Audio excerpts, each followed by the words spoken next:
Hey, what's up, everybody? How's it going? Good to see everybody. Good to see everyone here. Let me know if everybody is hearing us okay. I, of course, am joined by Mr. Gwildor himself. Tim. Hey, how's it going? Good. It's good to be on the show. Yeah. So let me turn down this music a little bit. So, yeah. Oh, shit, it's Tim. So a couple of things for this... Surprise, motherfucker. A couple of things for this this stream. The first is that we are trying with a slightly increased latency, so there should be less of a delay between when you guys chat and when we see it. And the says it could affect the audio quality or something, or video quality a little bit. So just let us know if you think the audio or video quality is a little lower than it was last time, and we'll maybe adjust for this. But we thought we could maybe get a little bit more responsive, and so we'll see how that goes. All right. Well, nice. Hey. Yeah. Welcome. Yeah, awesome. Well, we managed to get Tim. So again, for members who are not part of our Patreon, and why aren't you? Even if it's, listen, I would love for you to sign up as a hero and join us and really support the channel. But for even as a squire for $3 a month, you get into the Discord, and we have our patrons basically get to run our channel. So what was I saying? Oh, right. Going live has been a big goal for us, especially in these trying times of COVID and everything else that's going on. It's kind of crazy. And, going live just gives us a lot of flexibility and the ability to be safe. So our patrons have really shown up in the last month or so. Huge increase. We're pretty public about this. We have overhead. We obviously try to keep our audio and visual equipment really, really high. For, people who don't know, we've spent thousands, tens of thousands of dollars on audio visual. It says we, but it's mostly him. Well, a lot of it was me, but a lot of the other knights have put in a lot of money as well to invest. And certainly you see, mine's the face you see. I definitely, sort of the GM of the channel in more ways than one. But the CM, the channel master. Yeah, the channel master. And but anyways, so we put a lot of money into this to try to make it look good, and we also rent a studio. I wanted a place where we could really set up our cameras, have the room and all that other stuff to make sure that we can leave it set up so that it makes it easier for us to record and get everything done. We have a custom built table. So that all costs money. And so even though our channel doesn't really make that much money, we're still spending, close to $1,000 a month just to pay for all this stuff. Well, thanks to our Patreons, and our patrons, I should say, we basically are pretty much close to neutral now. So from this point on, we might actually make $1. And that just, I know. Stop my heart. And that's great for us just because it means that, look, we didn't do this for the money, but, a little bit of financial gain would be nice. And of course, my first take is to, think about ways that we could take this, extra money and just put it back into the channel. And a lot of times our patrons are like, no. Well, I wonder if we can finally start doing giveaways again and have people actually claim them. That would be nice, because that was a portion of what I had donated to the channel, and I'm like, no one's taking it. Yes. Why don't you want free stuff? Yeah. So what Tim is talking about is that we had bought a bunch of what did we buy? We bought 2 arcane and 2 primal spell packs. I think you guys had like a CRB and a GMG. Yeah, we had a bunch of random stuff. Yeah, we had just had it was a nice PF2 coterie. Yeah, we had just a huge amount of Pathfinder 2 stuff, and we did contests and giveaways on our channel, and people won them, and we announced the winners, and then no one ever claimed them, even though we announced who the winner was. So yeah, maybe what we'll probably do in the new year. So there you go. One of the Damien says he'll take free stuff. Yeah. So one of the things, one of the things that we've been doing lately on our Discord is awarding hero points. And if you get hero points on our channel for being awesome, our Discord people on our Patreon, people run community games, people answer questions 24 hours a day. And whenever, someone makes something really awesome or makes a really, really funny comment, I will, a knight of Last Call can go in there and award a hero point. Parejo, well, Happy New Year to you. Happy 2022, Revenge of the Rona, final battle. Thank Appreciated. you. Yes, thank you, Billy Brandy. The Revenge of the Rona, the final battle. Yeah, that's right. This is part 3. So 2022 has got to be the final year regardless, right? So for everyone who's ahead of us in time and space, welcome to January 1st. It's going to be an exciting year for the Knights. We're hopefully going to, try to blow up, I guess. I don't know. It's always. Can you even plan on that? I mean, it's always the plan. And No, yes and no. I mean, anybody who watches us knows that we, could be, we could probably do a better job at making more attractive content for the YouTube algorithm. We just released a 1-hour video about basically a lecture on dungeon design. That's looks like it's actually doing pretty well. it's doing okay. It's just one of those better than an AP. Sure, yeah, but I'm just saying, if we had made a 2-minute skit video about shooting locks, then I think we probably would have, gotten more views from that. So yeah, no, 100% epic rap battle of history with us would blow up. Correct. Correct. So. I shaved all of it by myself. Yes. So there are some gouges in my hair, but you can't see them. So, Brutus, thank you. Yeah, the night school content's a really cool idea, and again, it's sort of like a microcosm for this whole channel, right? Which is those are conversations that Bob and I were going to have anyways. Right. And we wanted to be able to have those conversations, and Bob wanted to learn how to GM. That's how this whole thing started. And boy, you know what? Why not just record them? Why not take a little bit of extra time and make sure that we, explain it a little more thoroughly with a little bit more work into the editing? But for the most part, that conversation that you saw between Bob and I, that's a conversation that Bob and I were going to have regardless. So, Bob does love his dragons. Bob's like a kid.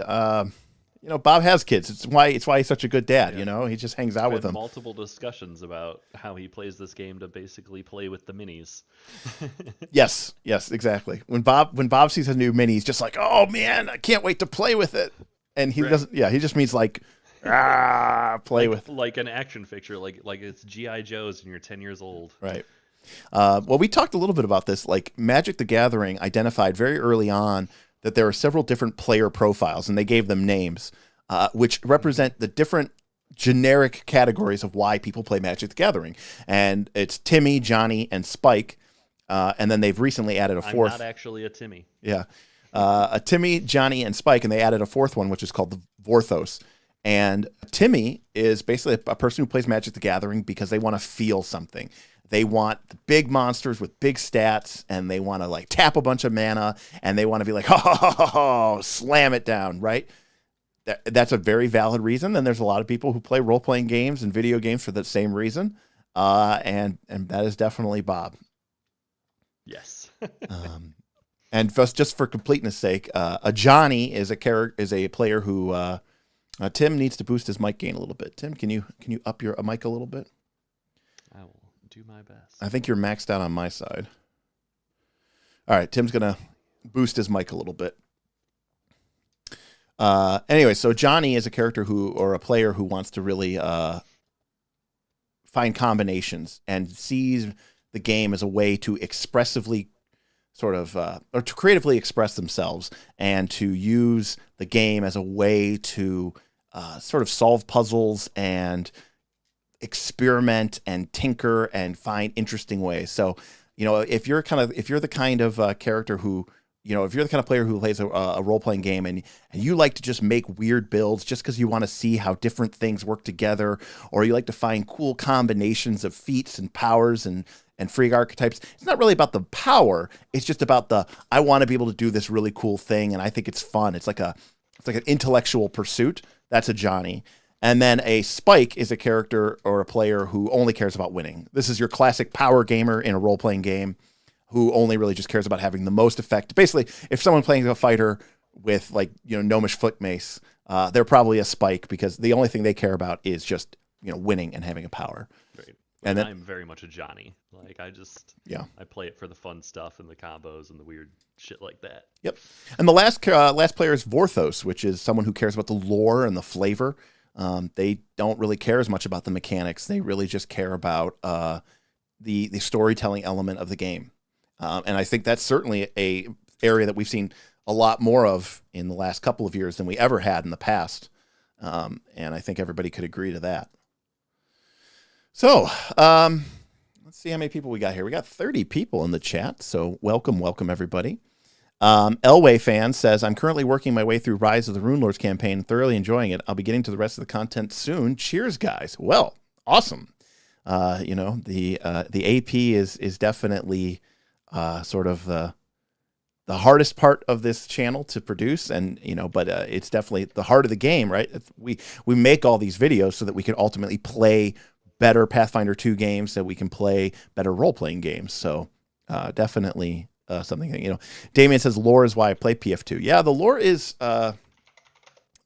pretty deep. It's pretty deep. It is. They've got lots of the LO books, right? Yeah, I mean, they're out right now for PF2 just alone. There are, I think, 11. Yeah, hot damn. I think there's 11 Lost Omen books or something like that. It's crazy. There's a ton of them. Yeah, so you're definitely in the right edition if you're into lore, that's for sure. Yeah. So basically, we're stuck at home. It's New Year's Eve. I was just going to stream this by myself, and then Tim messaged me and said, "Hey, my New Year's Eve plans got canceled too because of the Rona. So, hey, why don't I just hop on?" So we don't really have anything going on here, so I'm willing to hang out here for as long as we have. Probably log off sometime before midnight. But really, this is just this is really an opportunity for anybody in the chat to kind of ask us questions and maybe get a taste or a little bit of an example of what it is like to be on our Patreon, because we're always on our Discord, and that's what we're doing all day, is just talking about the game. It's not just Pathfinder 2. We talk about every sort of game. And for everybody who may not know this, right now I run 3 games. I run Pathfinder 2 for the Knights of Last Call. I run a Legend of the Five Rings game for my personal group. And then I run a separate 5th edition game. So, yeah, I'm running several different versions of role-playing games all at the same time. All right, well, Bernardo's got a question. Did you guys ever try any kind of narrative-heavy system like Fate? Oh, yes. Oh, yes. Yeah, we played a Fate superhero game. My sort of personal friend group has had a long-running superhero adventure campaign that spanned across multiple, we call them volumes, right? Just like a comic book. And we've done predominantly we did it in Mutants and Masterminds, but when the Fate core rules came out, we decided to run one in Fate, and it was set in a alternate 1980s Northeast Ohio, Cleveland, and they were called the Erie Avengers, and we had the luminaries such as the Illusionator, who was a magician who was actually functionally immortal. The blue, but his magic was all natural. Correct. So we're clear. Right. He didn't actually naturally gained magic. Yes. He and evolved into magic. He just been around so long, he figured it out. Mm-hmm. We had the Blue Barracuda, who was a gangster wannabe, and we also had I'm trying to think Atomic Hobo. And Tim played Nikolai Tesla. Nikolai Tesla. Not like actual Nikolai Tesla, if I'm correct. Yes, it was actual Nikolai Tesla from the past who had invented nanobots, but was about to be assassinated in the past because of that. But instead of dying, the nanobots revived him, and then he lived in solitude, hiding and perfecting a suit, that would absorb electricity, as one would expect of Tesla. And his real name was just Nikolai Tesla because no one would believe he was alive. Right. So he came back, and his superhero name was Tesla, and everyone's like, "Oh, okay, he's named after Tesla." But no, it actually really was Tesla. Right. Damien says he's having some problems hearing me, so hopefully that's not true for everybody. I have not been having issues, but I cannot speak for the stream, obviously. Correct. Yeah, obviously we've got a lot of plates up in the air here on this one, right? This is our first co-op live stream, so we've got Tim joined. Audio is through a website called Clean Feed, and the Zoom is for the video. Derek is a lot louder than Tim. Well, let me try turning myself down here. Or me up, since someone's having trouble hearing me. Yeah, I think you are. My mic on my PC is at max, and I am looking through the browser settings to make sure it's max through there. But yeah, I think you're as loud as I can make you hear. So, but eventually, I turned myself down a little bit, so maybe you have to turn the volume up a little bit. So the one thing is we're not currently paying for any of these services, but like everything else in the Knights, if we do this a bunch, we probably will pay for them. And what paying for them will allow us to do, again, thanks to our patrons and thanks to any tips or super chats that you guys want to send us. As a reminder, anybody who wants to support us, we've got a link below in the description for a link to our Stream Elements tip page, which is just a way to directly send money to us. You can also use super chats, of course, always greatly appreciated. And if you really, really want to support us ongoing and really kind of join the community, there's also a link to our Discord, Patreon. Which is hella active. I have trouble keeping up with it most of the time. Yeah, it takes a lot of work, but yeah, there's a lot going on, and but tonight several nights are very involved, and a lot of patrons are involved too. It's really an awesome community. A lot of community games. Right. Looking to find some more games to get into. It's a good place. Yeah.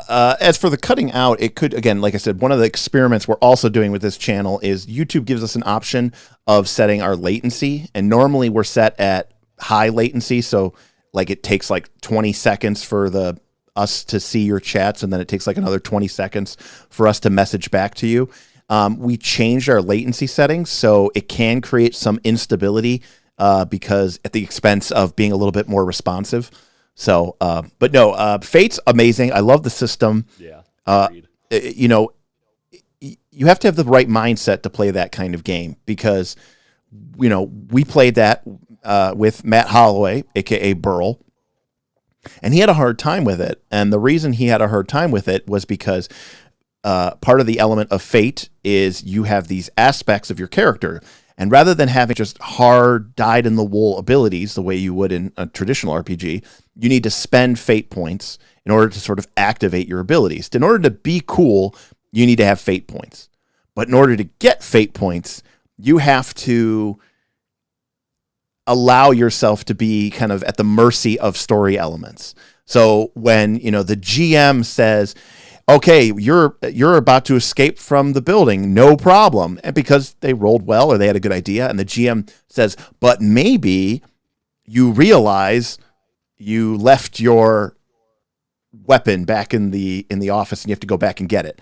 And you kind of offer them a fate point to say, do you want this to be true? We're introducing like when Deadpool leaves all his guns in the taxi, twice. Right. So it's a way for you to sort of allow the players to participate. Okay, so people are not very happy with your volume, Tim. Yeah, I guess not. I'm still looking for it, but every output meter I've found is maxed. So. Let's take a look. Is there anything I can do here? Yes. I am going to up this by All right. Okay. All right. I upped Tim by 4 decibels. So, Tim, why don't you go ahead and speak for us? Can you hear me now? I can't tell if you're trying to be quieter or not. I'm not trying to be quieter. I'm talking in as close to the same volume as I have been. All right. Maybe Tim is just a much quieter speaker than me. It's very possible. Maybe I just need to speak up. All right. Well, okay. So I gave Tim some more volume. So hopefully he's hopefully coming louder. Yeah. So hopefully he's coming through a little bit louder, and we can go it that way. Again, we're paying for the free service of this. If we had the paid service for this, I could adjust Tim's input, but right. We haven't gotten through there. Thank you, Ben. Ben, thank you very much. Project from the diaphragm. Yes. So thank you very much. Sorry, I'm the rogue. I'm not used to speaking up. So I gave Tim some speech, so hopefully have that. So yeah, again, thank you very much, Ben. We support you. And also here, by the way, Ben. Oh, listen, Ben is the audio engineer essentially of the Knights of Last Call, and he does the audio engineering on our podcast. He does the audio engineering for our night school. He's done the theme songs for night school, for the late night show, and he's the one who sort of suggested that we use this clean feed system to sort of improve our audio. So, we're obviously I'm a perfectionist. I really want, listen, I had a Shure SM7B and a Rodecaster Pro before our channel even had 100 subs. So, I mean, for us, it's a big deal. But yeah, so I like Fate. I think the problem with Fate is it is a different type of game than your Dungeons and Dragons or your Pathfinder 2. It's a game where you are expected to, you want bad things to happen to you, Well, thank you, the GN. Nothing like saying, you sound like shit. Fix it with my... Yeah. Now. Do it now. I want to see you on stream. Sign up for this paid service. Welcome, Bill. Bill a patron of the Knights. Welcome, Bill. Yeah, we got a lot of patrons here. This is great. Again, really appreciate everybody who's here, everybody who is a patron, everybody who is not a patron. So, so Fate is great. If you want to learn one system and then be able to apply it to basically anything, Fate is the perfect system for that. And I've often said, if you are going to teach new people how to play a role-playing game, there's a version of Fate called the Fate Accelerated Edition, FAE or FAE, and it's free. It's a pay what you want PDF, and you can buy the book. It's like $5, and it's only like 20 or 30 pages long, and it's a very stripped down and simplified version of Fate, and it is an incredible way to teach people how to role play, because it really just gets to the heart of, we're having a conversation, and then something happens where we say, I don't know what's going to happen. Let's roll some dice and find out. So I like Fate. I think it's not right for certain types of games, but I think if you want to, for a lot of people out there who are trying to do the sort of collaborative storytelling game, I think Fate is a much better option than D&D 5th edition or Pathfinder 2. Yeah, I mean, when I've played it, if we're in Pathfinder 2 or something, or some D&D adjacent system, no, the enemy doesn't get away. That's not a thing. But if we're in Fate or Mutants and Masterminds, it's like there's a hero point. They get away, and we're like, cool, this is fun. It's just it's the right system for it. It sets the right guidelines, and if you're in the right mindset, it's the way to go. Looks like HoboDan has a question. Yeah, I think someone else had a question before him. I just want to make sure. Did he? Yeah. If you ask a question, put a big Q or a couple big uppercase Qs before you write your question, just to make it easier for us to find us. We're still getting all this stuff sort of set out. Someone had a question, which was thoughts on. Okay, yeah. So Astreus said thoughts on extremely crunchy systems like Hero System, if you are familiar. I am familiar with the Hero System. I have not played it.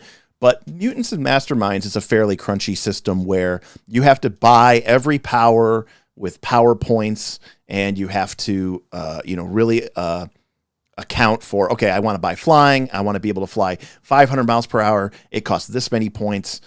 Hero, of course, is another level beyond that. I think that's too crunchy for me. I recently had the opportunity to play Mutants and Masterminds again recently in the last 12 months. And we did maybe like a 12 or 13 session campaign. It was a lot of fun.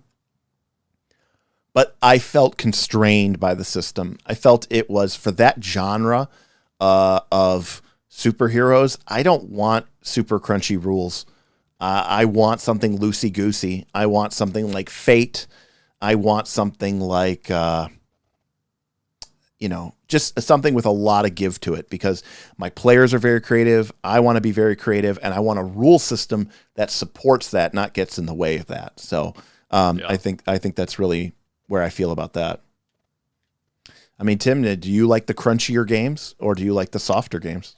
I mean, at the end of the day, I'm always a fan of the crunchier. I like to, min-max my characters, make them as broken as possible. Nerix in 4E was still, he was probably the closest to thematic, and that was really just because he wore an absence amulet for 20 levels, and that was about as deep as it went mechanically, right? So I love the crunch, but again, I've had some great times in M&M and Fate too. The Shadow Fang and M&M and Tesla and Fate is they're very good at what they do. Yeah. So given that you like the crunch so much, like where does Pathfinder? You've played a lot of role playing game systems. 3E, Pathfinder 1, 5th edition, 4th edition. You've played some basic D&D. We've played a variety of different games at conventions together. Fiasco. Lots of stuff. There's all kinds of things. Fate, M&M, and et cetera, et cetera, et cetera. So where does PF2 rank for you? I mean, it's definitely up there. I would say that, I'm looking at 3.5 PF1. Probably my favorites in the area. Okay. Realistically, I want to say 3.0, but because Old Haste is broken, but that's the only reason. Because Old Haste, give me Old Haste. That's all I want. All right. So okay, us. We get into diatribes here. Bill, thank you very much. Thank you. Very much appreciated. That's a very, very generous. Anytime you see Bob coming out for the Forge, it's a great thing. All right, I want to get back to that. I want to touch base on that 3.0 haste thing. So let me just go through here really quick here. All right, you were saying HoboDan had a question. Yeah, he actually had two. There was one a bit farther up. It was, would you ever run a one-shot or a short campaign for your Patreon? Oh, yeah, absolutely. We've talked about doing that. I have a little bit of a bad taste in my mouth for these sort of so-called professional GMs. I get that it's capitalism, it's a free market, it's supply and demand. There are more players than there are GMs, and a good GM is in short supply. And if that's something you can make money off of, okay. I don't know. I feel and so I get that I'm a member of several Patreons for other YouTube content creators, and some of them charge a lot of money for access to their monthly games. Obviously, that's attractive, right? Yeah. But at the same time, it is a little bit wonky for me. So it's something that I would need to figure out, because I would love to just run little games and not have to feel like I'm beholden to it. But obviously I would feel bad, because if I run a game on the Patreon, there might be 10 people or something who want to play in it. Yeah. And realistically, I can't always fit everybody in. And then it's like, okay, well then are you running multiple games? Well, then suddenly it's from 3 games. I'm now running 4 or 5 or 6 games. Yeah. So it's kind of a weird spot. So I'm still trying to figure that out. I absolutely would love to, especially our Patreons. These are some of the most incredible role players I've ever met. Really, really smart, capable GMs and players, people with really, really great resumes, with incredible gaming sort of experience and background, great takes on things, positive attitude. And those are all the things that I look for when I want to play with somebody. So yeah, it'd be a blast, I'm sure, to play with them. And whenever you play with really good players as a GM, you learn a ton as well. And so that's something that I'm always looking to do. There's that old saying, right? You're only as like smart, or you're only as capable as like your 3 closest friends or something. So, it's kind of the same thing. Like a GM with really good players is going to have to rise to the level of their players. So I look forward to that, and I would love to figure out a way to make that happen. So, all right, that's my one answer, HoboDan. I think I see your other question here. Yeah. So I know you have a series on dungeons, but every time I run one, it feels like a slog. Any tips on making it exciting? Yeah. The players have to want to go into the dungeon. And, a role-playing game is about sticks and carrots. You need carrots that the players are interested in. In the old days, all you had to say was that your dungeon was full of treasure and gold, and for a lot of players, that was enough. They wanted treasure. Still enough for me. I'm good. They wanted treasure because back in the day, treasure also meant you got to level up. So you need to have a way to excite your players. And dungeons can be a very good way to do that. But, for some people, if it feels like they're just going through encounters and killing stuff without any real sense of reward, then it's going to feel like a slog. That's the key. I've gone on, a somewhat controversial take about saying this, but I think that, you need to be willing as a GM to let your players take bigger risks. And then if they take a bigger risk, be willing to reward them with bigger rewards. And, the worst case scenario is you make your characters too high level and too powerful, and they have a great time and they kick everything's ass. And then your game ends, and then you get to start over again and do it all over again. Yeah, so sad. So sad. I've always been very disappointed when I felt awesome. I think people took the concept of, Monty Hall campaigns and don't give anybody. I think they took that, that the negative press around that too seriously. And it became to the point where people felt like you can't give anybody anything powerful. That's not what that point is. The point is you don't want to just give it to them for free. You want players to feel like they've earned it. If a player feels like they've earned a good reward and then you give them a good reward, that is incredibly appealing.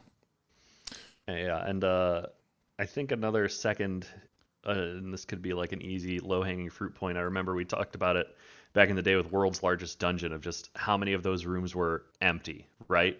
Don't have empty rooms in your dungeon.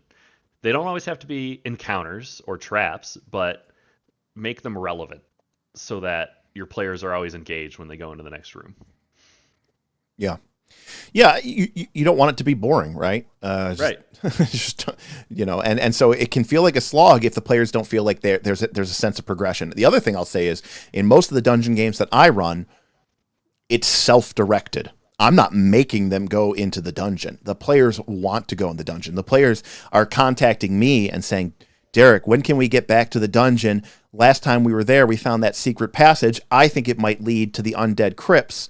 My cleric just got You should GM Earth Dawn. You will only get 3 players, and I will be one of them. Thank you, Donnie, for the tip. Earth Dawn. Whew, that is a... Oh, ED, yeah. Yeah, ED. We love ED. Gotta love us some ED. Yeah, it's weird how not a lot of people are signing up for ED. Earth Dawn is an incredible system with one of the best lores I've ever read in a game world. And my favorite part about the game system is the mechanics of the game and the lore of the game are like directly interfused, and it really creates a really fun, seamless experience. It's a very fun magic system, which has like a hint of danger and risk. I just love it. Earth Dawn is an incredible game, and I do agree we wouldn't get a lot of people for it, so maybe that is you being a little bit biased. Yeah. All right, moving on. We're a couple back, and again, sorry if we miss a question. We're trying to get them all, but just repost it. We'll try to keep up. Yeah, I mean, if you super chat it or tip it, we'll definitely see it. But wink, wink. Will T says, powered by the PBTA, Powered by the Apocalypse can also be a good starting game for new players. Agreed. I love PBTA. I actually don't like Apocalypse World that much. I just don't like the post-apocalypse. I'm not like a Fallout fan, and the grungy, Book of Eli, that type of game world, not my cup of tea. I would enjoy it. Yeah, but not my cup of tea. But I do love the system. It's fantastic. Tim, what moved you from Pathfinder 2E? Oh, what I think he said. Brutus the Cat says, Tim, what moved you to Pathfinder Second Edition from Pathfinder First Edition? I mean, it was funny. Originally, we weren't really excited about PF2E at all, and then we just happened to be at Gen Con, and they were selling it. We're like, all right, fine. We're fucking here. Why not? So, we both picked it up, and then we started reading it, and we're like, okay, all right, 3-action economy, and we're reading through, and it was a lot of fun. And then, it's just the game we started playing. And whenever I play it, I'm like, this feels weird. Is it me not playing well? Or so then we investigate more, and, here we are. We got the knights, we got the channel, and it's just as exciting for me to just go through a new system with rules. Like, I mean, don't get me wrong, I'm sure there's still PF1 rules I don't know by heart, Dispel Magic, but we've probably never played that right. But it's fun to learn the new system and the ins and outs and intricacies, and now that it's a part of the channel and I joined that game, I do think it's easier to teach than PF1 because of the 3-action economy. That breaks it out, I think, a lot better for newer players compared to PF1. So that's another thing I really like about it. So yeah, definitely. Mostly just the times and staying up with the new systems is what moved me there. Yeah, I mean, same. I mean, to be fair, after we've been playing Pathfinder Second Edition, just a few months ago, I started a PF1 game, so I was going to be running 4 games. I ended up being a little bit DM burnout between the channel and all the stuff I'm doing for the channel and running multiple games, so I ended up stepping back from that PF1 game that I was running. And William Brandis, a.k.a. Aaron Smith, friend of the channel, friend of ours, ended up stepping up, and he took the DM reins, which he's done many, many, many times. And he's now running a Pathfinder 2 game, which is giving me the opportunity to play Pathfinder 2nd Edition for the first time ever. Although currently I am without a character, because right before we broke for the holidays, my fighter, Corwin, died at level 2 trying to fight 20 level -1 Goblin Warriors, and feeling a little bit overconfident and not really used to just how balanced the math is in Pathfinder 2nd Edition. He ended up on you. He ended up dying, so I still need to make a new character. But so I mean, I like Pathfinder 1. There are times when I look at Pathfinder 1 or D&D 3.5 and I go, oh man, I miss it. I like that system. It feels very comfortable. It doesn't feel as balanced as Pathfinder 2nd Edition. Pathfinder 2nd Edition is infinitely a better designed game. Yeah, but it doesn't have the incapacitation rules. So. Well, yeah, and that's part of that better balance, right? Like Pathfinder 2nd Edition. Absolutely. Pathfinder 2nd Edition is definitely a better game in the sense of there are rules, and it's designed to create a certain type of experience, and it does a much better job at keeping you inside of the lines. Yeah. I don't always want to stay inside of the lines. And that's kind of the problem with Pathfinder 2nd Edition. They've built limiters into the game, right? Whereas in PF1 it would be more on the DM to limit things they didn't want to happen. Mm-hmm. But like the incapacitation rule is, it's a built-in limiter, so Yeah, it's also a matter of style and taste. Right, yeah, some people, some groups would be legitimately upset if, a spell that has incap does what it does to a boss. Yeah, if we were playing Pathfinder 2nd Edition and me and Tim were players, and, a buddy of ours, if she cast, I don't know, Disintegrate on a monster and it died, I would not be upset. No, me neither. I'd be like, that was a sweet Disintegrate spell. Well done. Yeah, I'd be like, that was awesome. Yeah, way to kick ass. Oh, that was the last boss? Whatever. Sweet. Even better, right? Like, that's amazing. Right, exactly. The story for us is, we kicked that thing's ass and it didn't even have a chance. Right. Some of the best stories are told that way. There was the one, I remember the human assassin who came after Asinius, the great wizard. That's my wizard. That's right, Derek's wizard, the one that we fear breaking the fourth wall and entering the multiverse. But before that happened, a human assassin tried to assassinate him. I think he did it successfully the first time, right? Or was that when your teleport triggered? The contingency teleport. Yeah, I had a contingency that if I ever got Yeah. dropped below 25% hit points, I would teleport away to my secret sanctum. Right. So that happened. And then, like, the next day... No. He He immediately was then in my private chambers, and he was it going was to... immediately after, okay. And he started to go through my stuff, and I cast a scrying, like a clairvoyance spell to see what he was doing, and he was about to break my scrying mirror, which cost a lot of money, and I was like, screw that, I'm not letting him do that. And then I teleported back into the room that I just fled, and then I disintegrated him, and I hit, and he failed his fort save, and he turned into dust. Yeah, it was fantastic. It was great. Yeah. Like, you can't beat that. It was just, Oh, two okay. rounds and the fight was over. He had killed me earlier, okay? We were on an adventure. When we were on the mountain pass. Yeah, we were on because some this is when I fell off. Yeah, we were on some mountain pass. The assassin targeted me and just killed me, and then with human wizard bane arrows or something. Yeah. And then I died, and then I got brought back, and then he attacked us again, and that's when I ran away, and then immediately came back and killed him. Yeah. All right. It was pretty satisfying all in all. Yeah, it's fine. The most important thing for me is was it what you would read in a book, or is it what you would see in a movie? No, but it was real. Like, we were just rolling dice and going with what happened. Like, I'll take a shitty real story over a fabricated good one, I guess. Agreed. So Duffy asked, in Pathfinder 2nd Edition, do you think the shape spells like Dragon Shape are worth using? I find they are underpowered for combat and not long enough for roleplay. Thank you, Atomic Hobo. All right, thank you. 2022 Super Chat. Happy New Year to you and your family as well. Hope you guys are doing well. Looking forward to future games with Mr. Atomic Hobo. If you heard earlier, we were talking about our Fate adventure game of the Eerie Adventures. One of those was the Atomic Hobo, and that is the Atomic Hobo himself. Thank you very much for the Super Chat and the gift. Appreciate you. Appreciate everything you do for us. Dragon Shape. Well, for starters, it's not long enough for role playing. Those are not role playing spells. I mean, the form you get into is called battle mode, or battle form. It is a fine spell. Like, when we get to it, it'll probably get a C. It cannot make you better. It cannot make you good in combat, because then you would be better in combat than the fighter or the barbarian or the ranger and the monk. And that is something that they specifically and very deliberately do not want to ever have happen in Pathfinder 2nd Edition, because that's what used to happen in Pathfinder 1st Edition, right? Which is I loved playing a druid in Pathfinder 1st Edition. My God. Yes. I can literally become a dire bear? Yes, please. Right. This game is like, no, you have exactly this attack bonus and damage. And yeah, it's for balance. It's always like whatever the tier below the fighter at that level is, right? You're better at melee than you would be not in wild shape, but not a fighter. Correct. Happy New Year to you as well, Nicholas. Thank you for the message.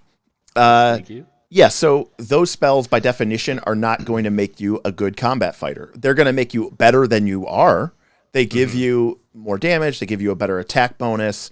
They give you some temporary hit points, possibly a little bit of better AC, only by a point or two, which is really the only difference between like a fighter's AC and a wizard's AC in Pathfinder 2 is only probably 3 points.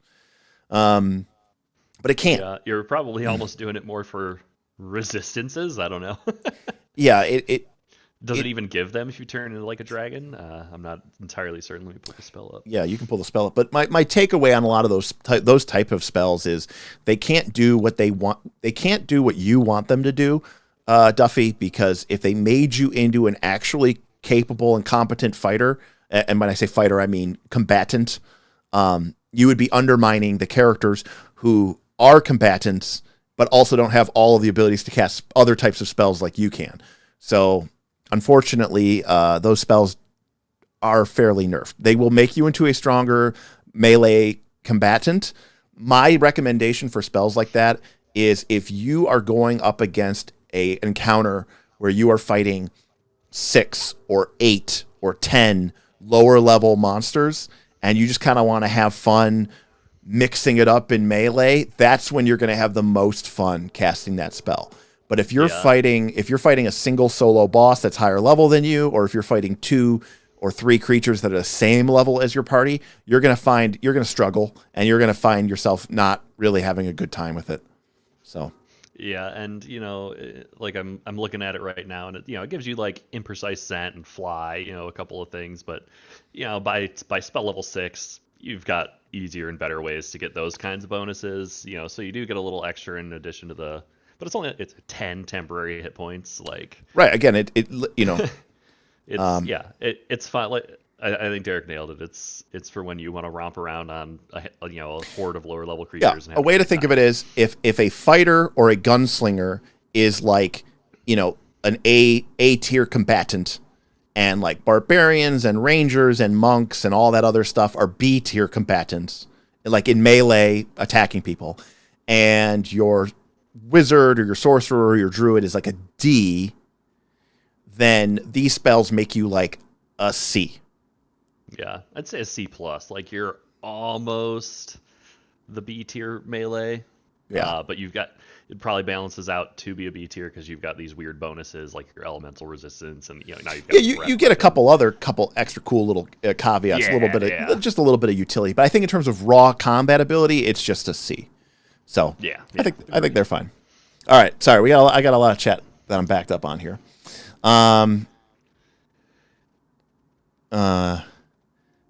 Aether Wolf says, I feel like you are standing on the backs of giants when you start to ask for money to play games, but to each their own. I mean, that there is some truth to that. I mean, for me, this game is as much a lifestyle as it is a hobby. And, yes, technically our channel is monetized, but I mean, we don't really think of it that way. So it's just weird for me to think of it in any sort of way. Bernardo Silva says, being a system hoarder myself, can you list your top 5 or 10 systems all time that you have played? I mean, I don't want to like rank these in exact order, but yeah, I mean, I'll throw some out there. And these are distinctions to me. D&D 3.0, D&D 3.5, Pathfinder 1, 4th edition D&D, Pathfinder 2, Legend of the Five Rings 5th edition by Fantasy Flight Games Edge, Basic Dungeons and Dragons by Moldvay and Cook, Monster Hearts is probably my number 1 game of all time. I like Fiasco. I like Fate. I love Mutants and Masterminds. I love the dramatic narrative storytelling game, Dragonlance 5th edition Saga. You can't forget when we both played Magical Girls at Gen Con. I am forgetting Magical Girls when I played Gen Con. That's got to be up there for me. I mean, that's definitely in my top 5. Yeah. And I'm just trying to think, what are some other really good games that I really, really like? I'm sure I'm forgetting some. I mean, Fate, maybe? I don't know. Yeah, I think I mentioned Fiasco. Fate. Blades in the Dark. I love Blades. Yes. How can I forget Blades in the Dark? And I like Blades in the Dark. I've played Blades in the Dark and Scum and Villainy. I like both. I really want to play Band of Blades, which is sort of the Free Market yet. Never played. You've always wanted to play that one. Torchbearer by Tor. Oh yeah. By Tor Olverson, which is sort of a variant of Mouse Guard, which is another system I really, really like. Atomic Hobo says Danger Patrol. I do love Danger Patrol. Oh, there's so many. How do you just pick just 5 or 10? Yeah, I have fun with all of them. Yeah, Danger Patrol is really, really good. That's a fun game by John Harper. Another good John Harper game, a free game, which I would love to play for like a live stream, is Lady Blackbird. I've played it 2 or 3 times at conventions and had a great, great time with it each time. If you're looking for spooky, Dread. A lot of fun. Dread is great. Yeah. It's the most intense Jenga game you will ever play. It is a very intense in your Jenga life. game. And it's awesome. I murdered his girlfriend the first time I met her in the game. Well, I made a werewolf to it, but that's besides the point. It's a very fun horror game. 1 sec. Yep. So I'm just gonna pick out some random questions that I can start answering. I see Cheese of Ages. I recall some of you guys like D&D 4E. Do you find similarities with PF2E given they have shared writers? Um, a little bit. I think the 3 action system is, very much a modification of the standard move minor that 4E introduced. It's also, a bit more rules heavy, which a lot of people said was what they didn't like about 4E, whereas I loved it. I'm like, no, this is great. I've got this very exacting set of rules, and I can min max everything, and it was a lot of fun tactically for me. So Derek, we were talking about Cheese of Ages. Question at the bottom. I just picked one that that's I fine. knew I could talk about. Yeah. Yeah, I just want to, I saw a post from Bill who mentioned Forbidden Lands, and then earlier he had asked the question, how do you guys feel about the stuff coming out of Sweden? Well, I was a Kickstarter for Forbidden Lands. Nice. I love this game. I think it is a really, really cool system. I love how it uses dice.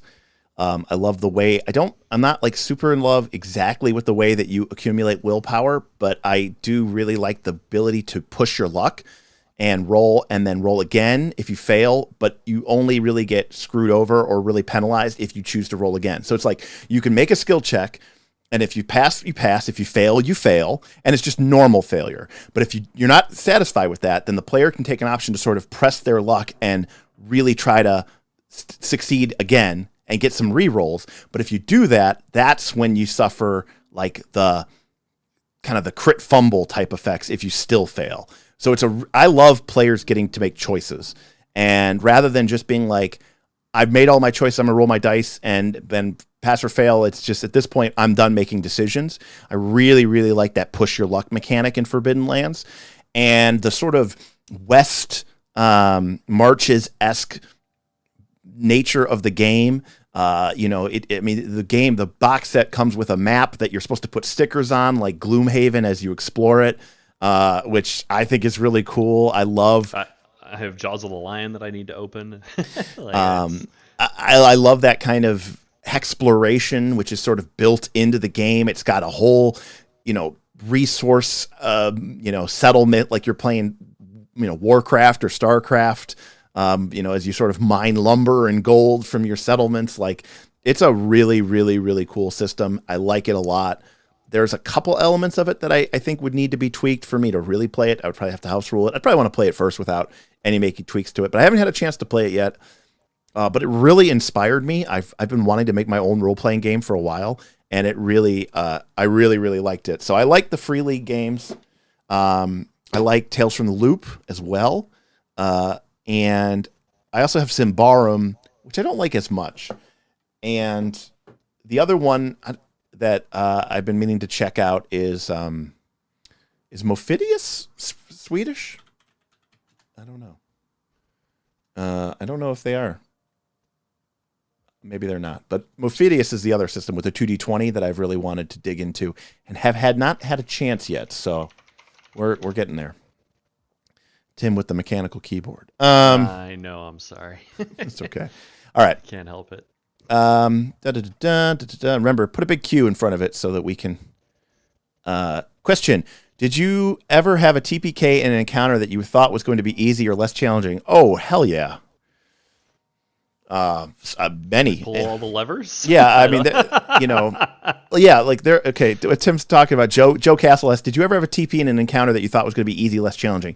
So I had like kind of like a puzzle / fight encounter where there was a bunch of chains hanging from the ceiling, and the whole objective was that you could, pull on a chain, and you had to do it in the right order.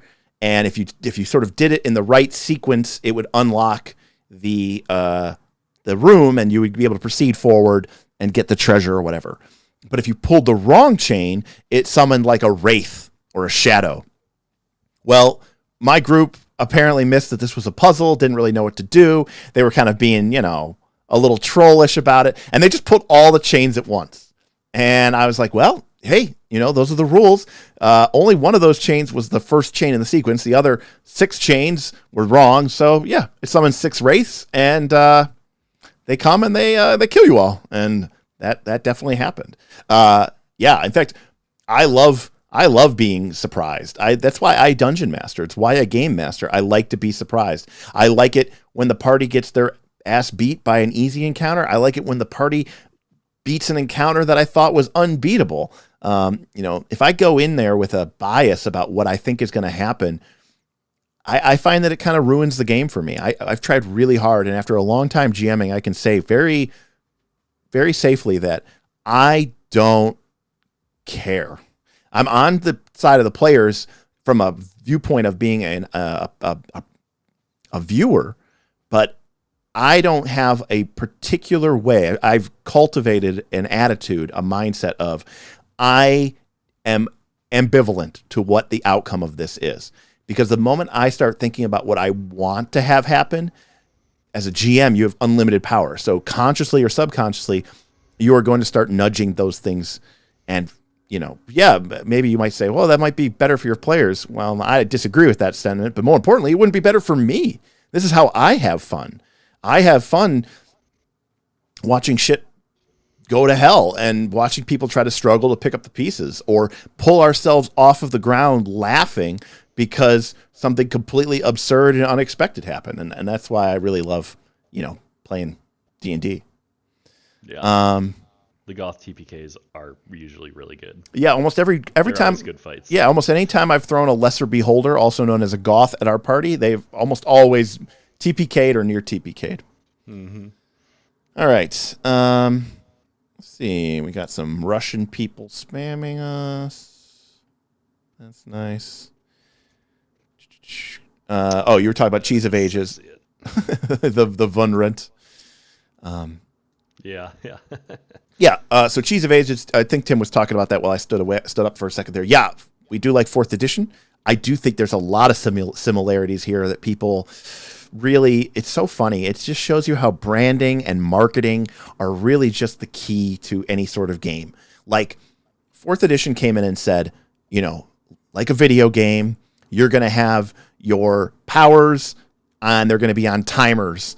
And we're going to call them at-will powers, and we're going to call them encounter powers, meaning you can only use it once per encounter. And we're going to call them daily powers, and you can only use them once a day. And everyone was like, oh, this is a video game.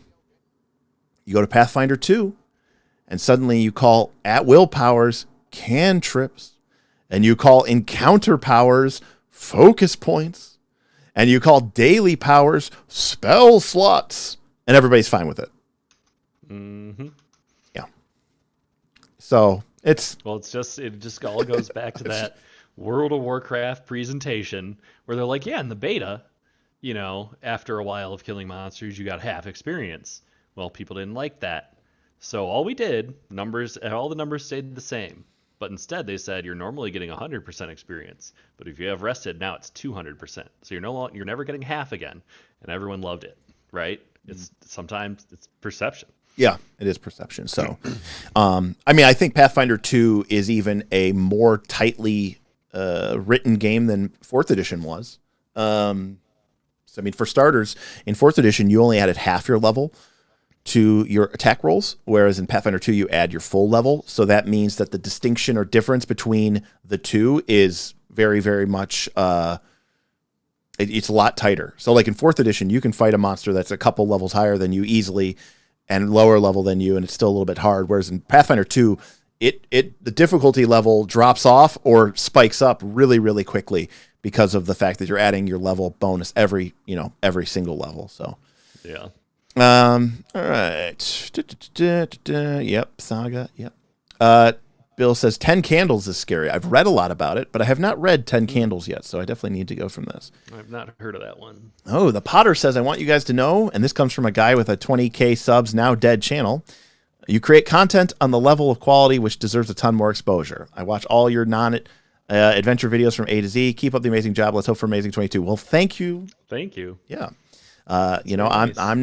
I'm not above flattery, it's right. it's nice to hear. I'm not going to lie. Who doesn't like compliments every once in a while? Yeah, exactly. Bernardo Silva says, question, are you guys excited with the new Avatar Last Airbender, biggest RPG Kickstarter ever?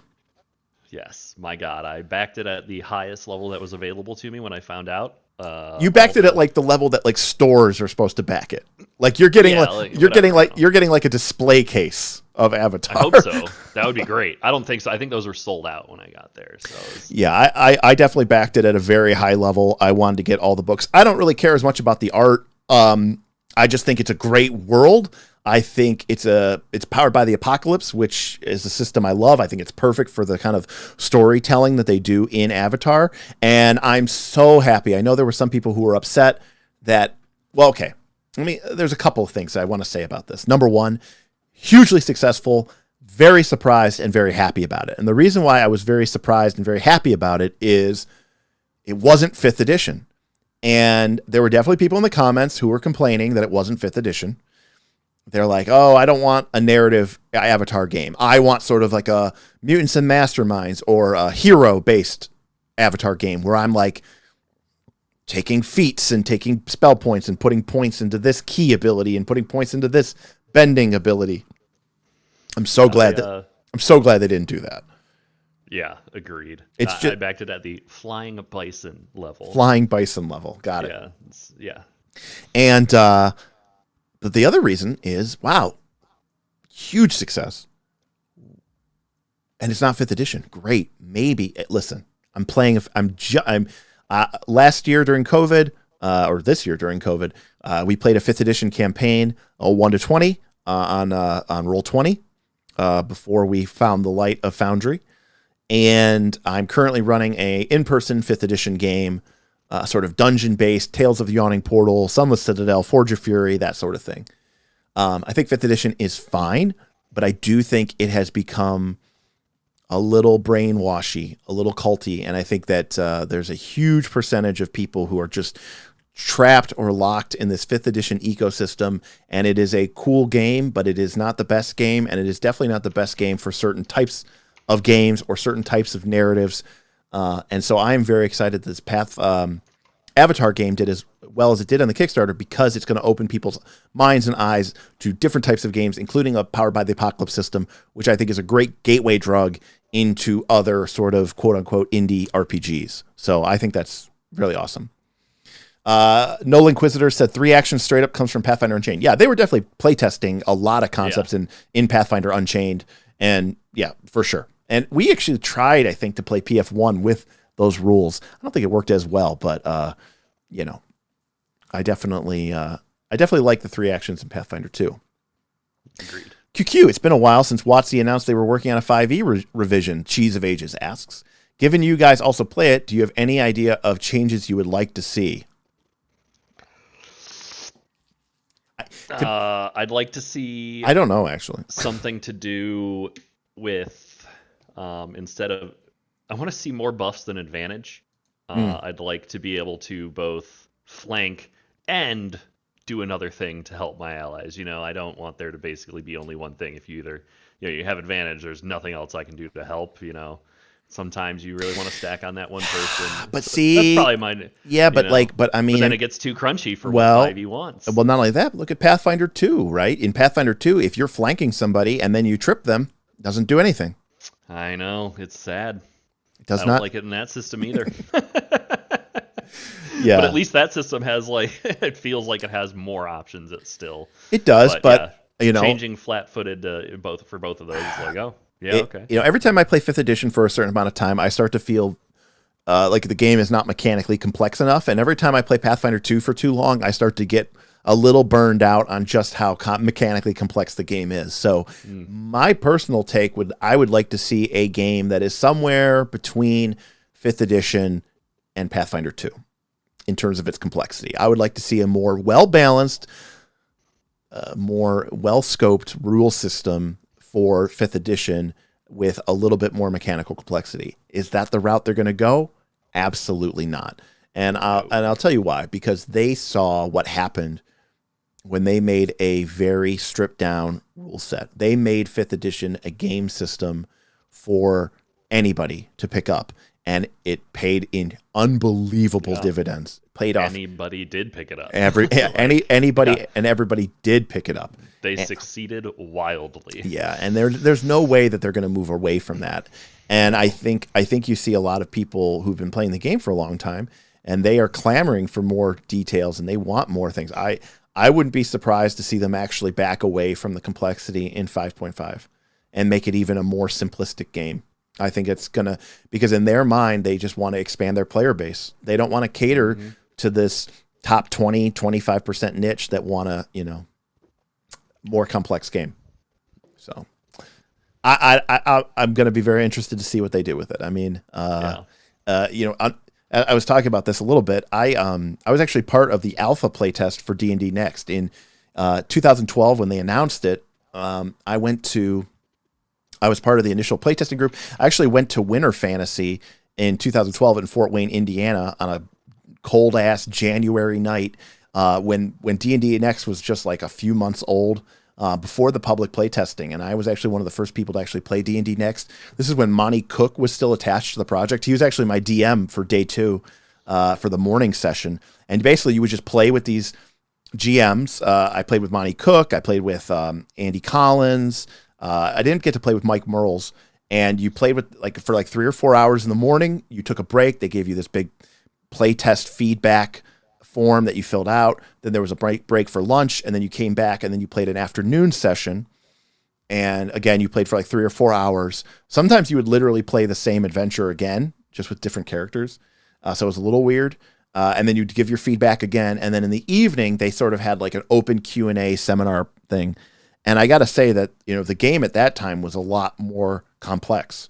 It still had what we would consider to be feats, more like a 3rd edition type feats. It had more mechanical complexity, and they definitely stepped away from that as the game progressed. So I think they saw that was going to be successful for them, and I think they're going to continue to follow that. So, yeah. All right.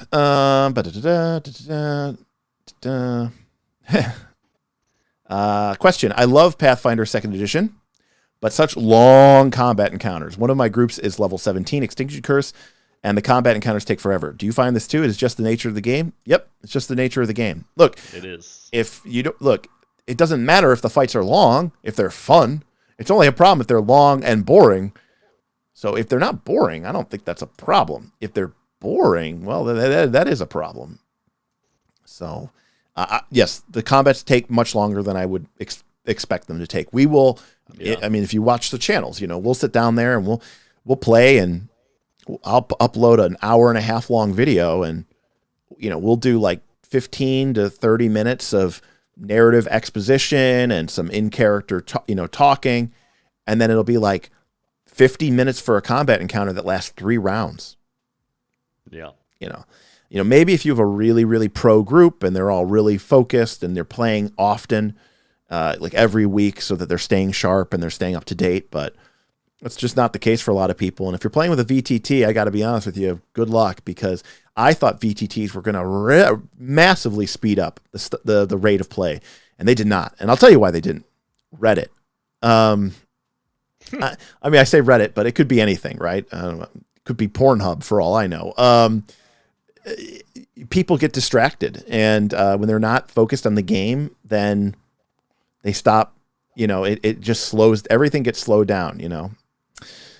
Anyways, so yeah, no, I think Pathfinder 2 combats do take a while, and I imagine it takes even longer when you get higher level, because whether it's through spells or whether it's through abilities, people end up with more reactions, 4 actions, 5 actions per turn, right? You get these more combination type turns.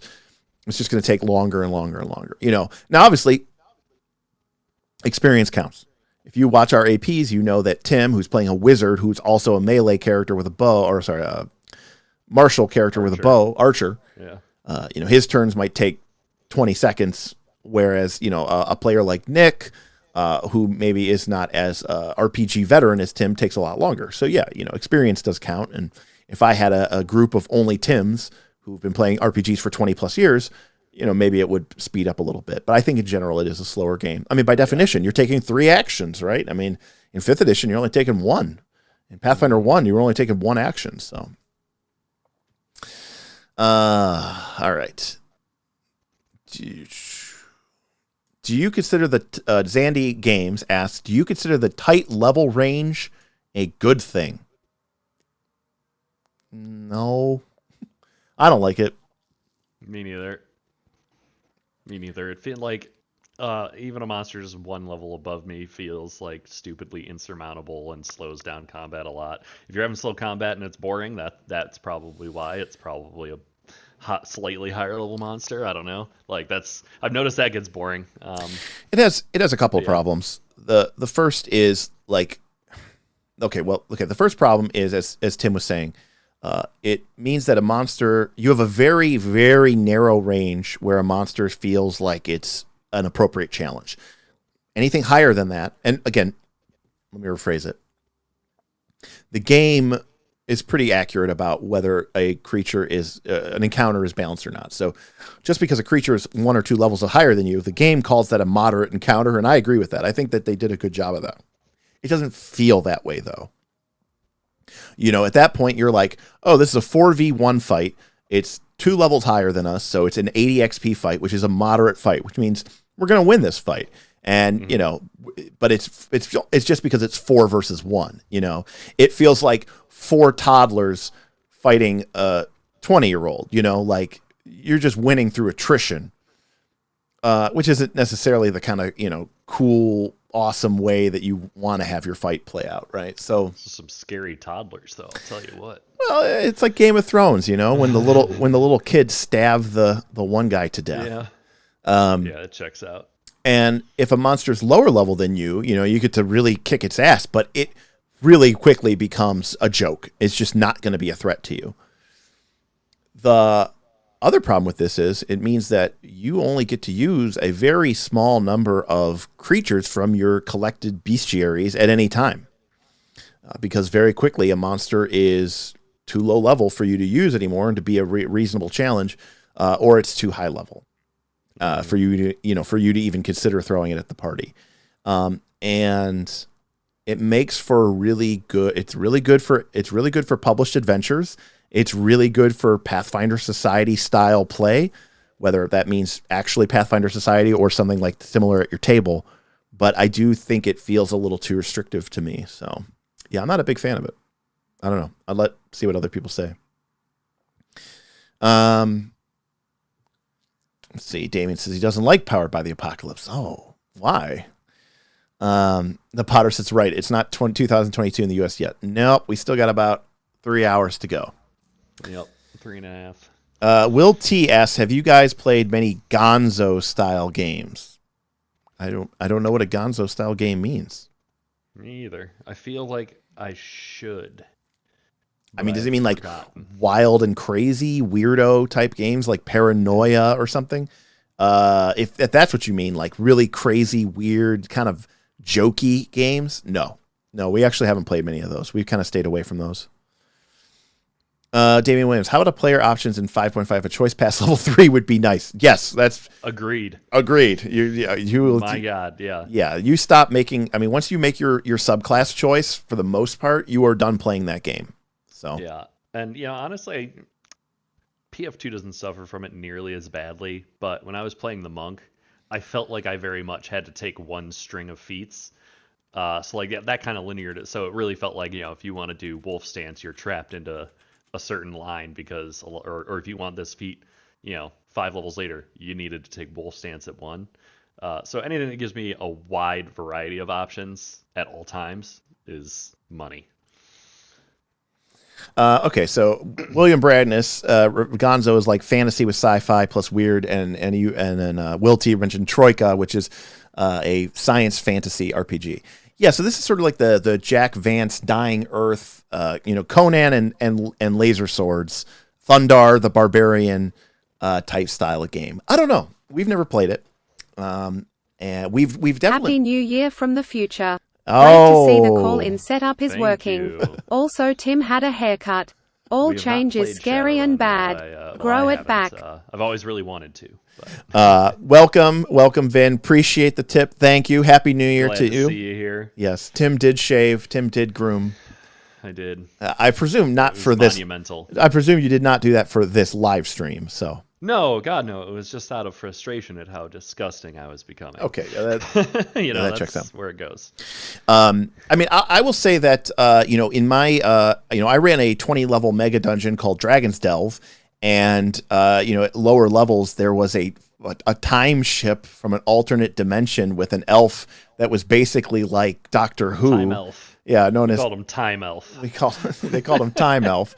And I mean, I'm okay with a certain amount of weirdness and stuff getting into my game. I don't keep it super straight and super. The Vradix was in DD as well, which was basically a computer. A computer that you could query. Yes. So yeah, I think it's okay to have fantasy, science fiction elements in your fantasy game. Obviously, that's goes back to Expedition of the Barrier Peaks and earlier elements of the game. So there's a sort of a historical trope to that, and I respect that. So I do like that. Let's see. Philip Juthman says, have you any experience with D100 systems a la Warhammer Fantasy Roleplay or Call of Cthulhu's, and any opinions about how the D20 system seems to handle combat better, but these D100 systems have their own strengths? I own Warhammer Fantasy Roleplay, 2nd edition and 4th edition. Well, I own 2nd edition and 3rd edition and 4th edition. 3rd edition is the one with the dice that uses like the Genesis system, and 2nd edition and 4th edition are your more traditional D100 system. I mean, I like them. I think they're a little too granular for me. If anything, I would prefer the dice ranges to shrink. I'm kind of over the D20. I would like to see games based off of like D12. It's D12 just all day, baby. I don't need that much granularity in my system. I don't need to be like, oh, I have a 48% chance. Now I have a 51% chance. Like, I don't need that small of a. That reminds me of like really old like Burning Crusade level World of Warcraft, where like you'd get a talent point as a rogue and you'd put 1 point into like plus 1% hit, plus 1% critical hit. It's like it's just not enough. It's just you're not feeling it. I've never played Call of Cthulhu. I know that's crazy. Basic fantasy roleplay was always something I never really got into. And so like that sort of BRP system, which is Call of Cthulhu is based off of, never really sat with me.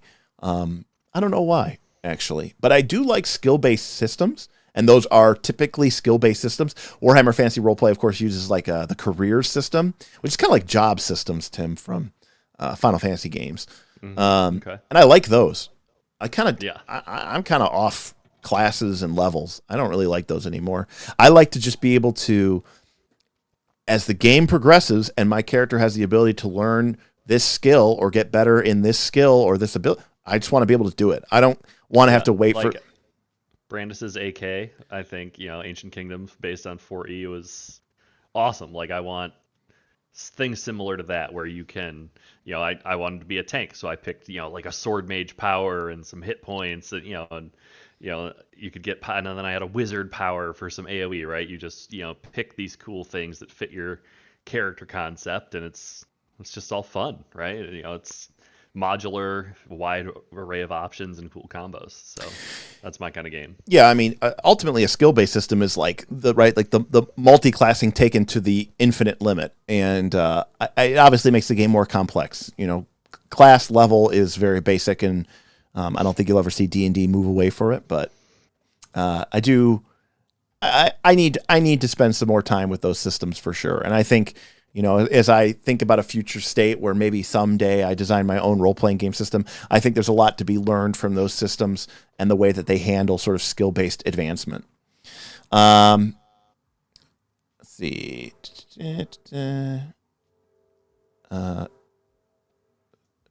Okay.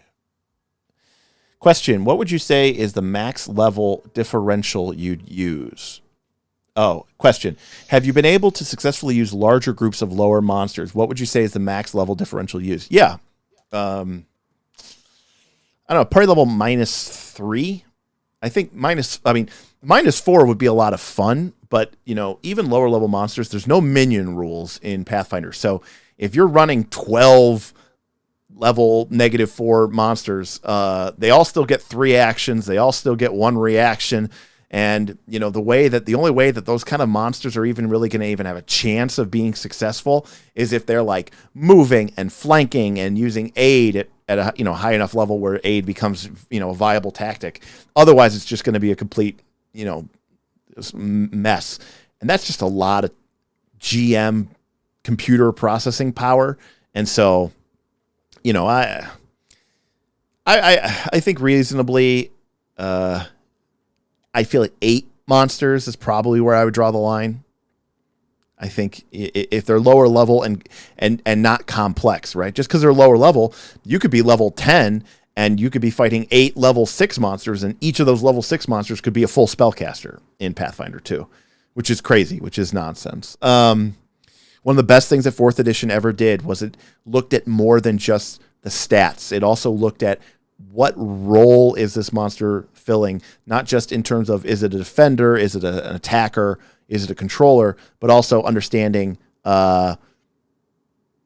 is this monster meant to be fought, one, big boss man, one versus the party, or is it meant to be used en masse? And it gave you different rules and different options so that you could, handle that. It's just because it works on paper doesn't mean it works on the table. And, mechanically, you could look at a system and you could go, hey, I have these 12 monsters and they're, 10 XP a piece. And so if I use 12 of them, that's 120 XP. So that's a severe encounter and this should work out fine. And then you play it at the table and you're like, oh my God, this is taking forever because I'm tracking 12 different sets of hit points and I'm taking 36 actions a turn plus 12 reactions a turn. It just, it could wear down pretty crazy. Let's see if I miss anything here. Nope. We're talking about Troika. Question. Thoughts on the free archetype variant rule, and should you limit multi-class with the free archetype? Yes, it's awesome. No, I would not limit. 100% agree. Yeah. I honestly, I think I saw someone in here that either asked it or before, about the linear builds in PF2, and I mentioned it about the monk. And I think, archetype is almost, it feels necessary to me because it just broadens your horizons so much that even if you're, in that one build path with your class, your archetype is still like, hey, I've got this cool flavor or additions to, what the base class does. And, it's just anytime you can get more options for me, I'm happy. And I think it should be included because and I don't think it makes you more powerful. It just gives you more options to do with your actions. I mean, I do think most part. I do think it makes you more powerful, but not like a whole level's worth more powerful. So like, I think it's fine.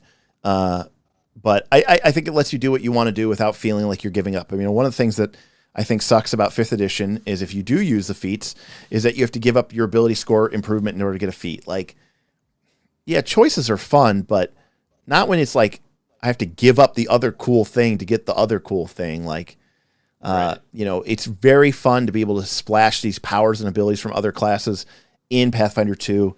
And if you don't use the free archetype variant, you're giving up your cool class features to do that, class feats to do that. And I don't want to do that either. So, right. I do think that there are ways I would change the free archetype rule. I think they did not prepare for how fun and successful it was going to be. My biggest gripe about it is that it technically doesn't start until level 2. And it's like you're starting the game off as a wizard, but you have archetype of pirate. But at first level, you're not a pirate at all. And then even though that's like totally your background and that's why you have this free archetype, but then at level 2, you suddenly become a pirate, or you suddenly become, or you're a fighter has no magical ability whatsoever, but your background is that you were like a warder from, Wheel of Time. Like you were raised around wizards. And so you sort of have a touch of magical ability. So you're like, I'm going to be a fighter and I'm going to free archetype wizard. But then you start the game with no wizard abilities whatsoever. And then level 2, all of a sudden, bam, suddenly you're casting cantrips. Suddenly it's like, you can use scrolls and wands. And it's like, okay, that's a little wonky. Yeah. I think you should be able to get your free archetype at level 1. And then I think that you should self-confessed cynic with a super chat. Hey, our fighter held the line against 9 party level -5 zombies. It was fun until it became trivial. Then I just did a flash forward to save time. Yeah, that's a whole separate concept about encounter design, but like Yeah. the big thing about these big hordes is, like you said, it's a threat when, 12 or, in your case, 9 of these zombies is equivalent to one monster that's higher level. Well, when you're fighting that one monster that's higher level, it's just as powerful at full HP as it is at 2 HP. So the fight is still really, really, really tense in theory, all the way to the very end. I think that has its own problem because I don't think you have as much of a sense of pacing and tension and this feeling of progression through the fight. It sounds like a raid encounter. Yeah. But when you're fighting, hit phase 2. Yeah, hit phase 2. I don't think it has to be that gamey, but even if you watch a movie, like watch Endgame, watch the fight with Thanos, there's phases. Oh yeah. He is definitely going through different elements of being Thanos. Yeah. Bring down the cannons, totally. Oh. Scarlet Witch knocked him into a phase. Oh yeah, Scarlet Witch, 100%. Yeah, like if in an RPG terms, Thanos, Scarlet Witch killed that version of Thanos, reduced that portion to 0, and then it respawned as sort of the next version in the next phase, right? Oh, now we have AoEs hitting all over the battlefield. We have to dodge those and deal with that before we can continue the fight, right? So yeah, 100%. Yeah, very much so. But but the problem with 9 monsters is it's really cool. It's really scary. Oh my God, we're outnumbered 2-1, 3-1. But after you kill the first 3 or 4, the threat level of that encounter has dropped considerably. Mm-hmm. And there's no, like, by the book, quick,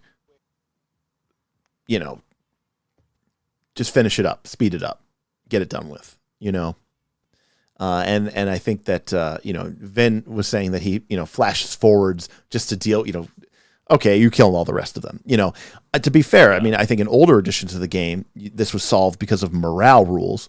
The creatures would usually run away. So you'd be like, oh no, there's 10 goblins, 15 goblins. And that's a threat. An individual goblin, not a threat. 8 goblins might not be a threat, but 15, it's a real threat. You kill a couple, you burning hands another couple, and suddenly there's, the 15 is down to, 8 or 9 left, which is still kind of problematic, but it's really more going to just eat up a lot of time. Instead, they fail the morale check and they just run away. And you kind of get the best of both worlds. Running away, monsters have their own problems because players don't like things to survive. But, anyways. Basically, every PC would be in violation of the Geneva Convention. They'd be like, checks out.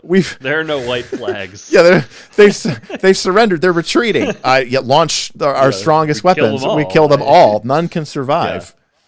Yes, I beat this bartender unconscious because I believe him to be a doppelganger, Derek. I don't know what you want me to say. Yeah, it was crazy. I got in this fight in the bar. This guy started stuff with me, so I took care of him, and then I got a couple good hits in, and then he reconsidered, and then he left, and so I followed him to his car, and then I beat him to death because I can't let him come back. I mean, that's ridiculous. Yeah, that's ridiculous. Let's see. Time Elf makes me think of Time Bandits. Holy shit, is there a Time Bandits game? I do not know. I bet S&V could be adapted to Time Bandits. Sounds appropriate. How linear do you feel? Zandy Games asks, how linear do you feel Pathfinder 2nd Edition is in terms of character creation? I know there's a lot of feat strings and obvious choices that upgrade your subclass features. It depends on the class.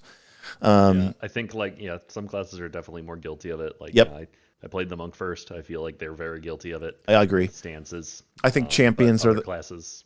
Yeah, I think champion is same way.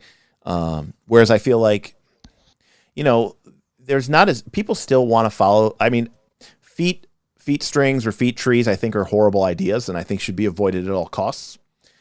From a game design perspective, because what you do is you just funnel people into one choice, and then they don't get to make cool choices anymore, and that defeats the whole point. And the worst part is they're having a shitty time for 15 levels so that they can finally take that one feat at level 16, which is just 5th edition. I'm looking at you. It's just horrible decision. So I think it depends on the class, Zandy.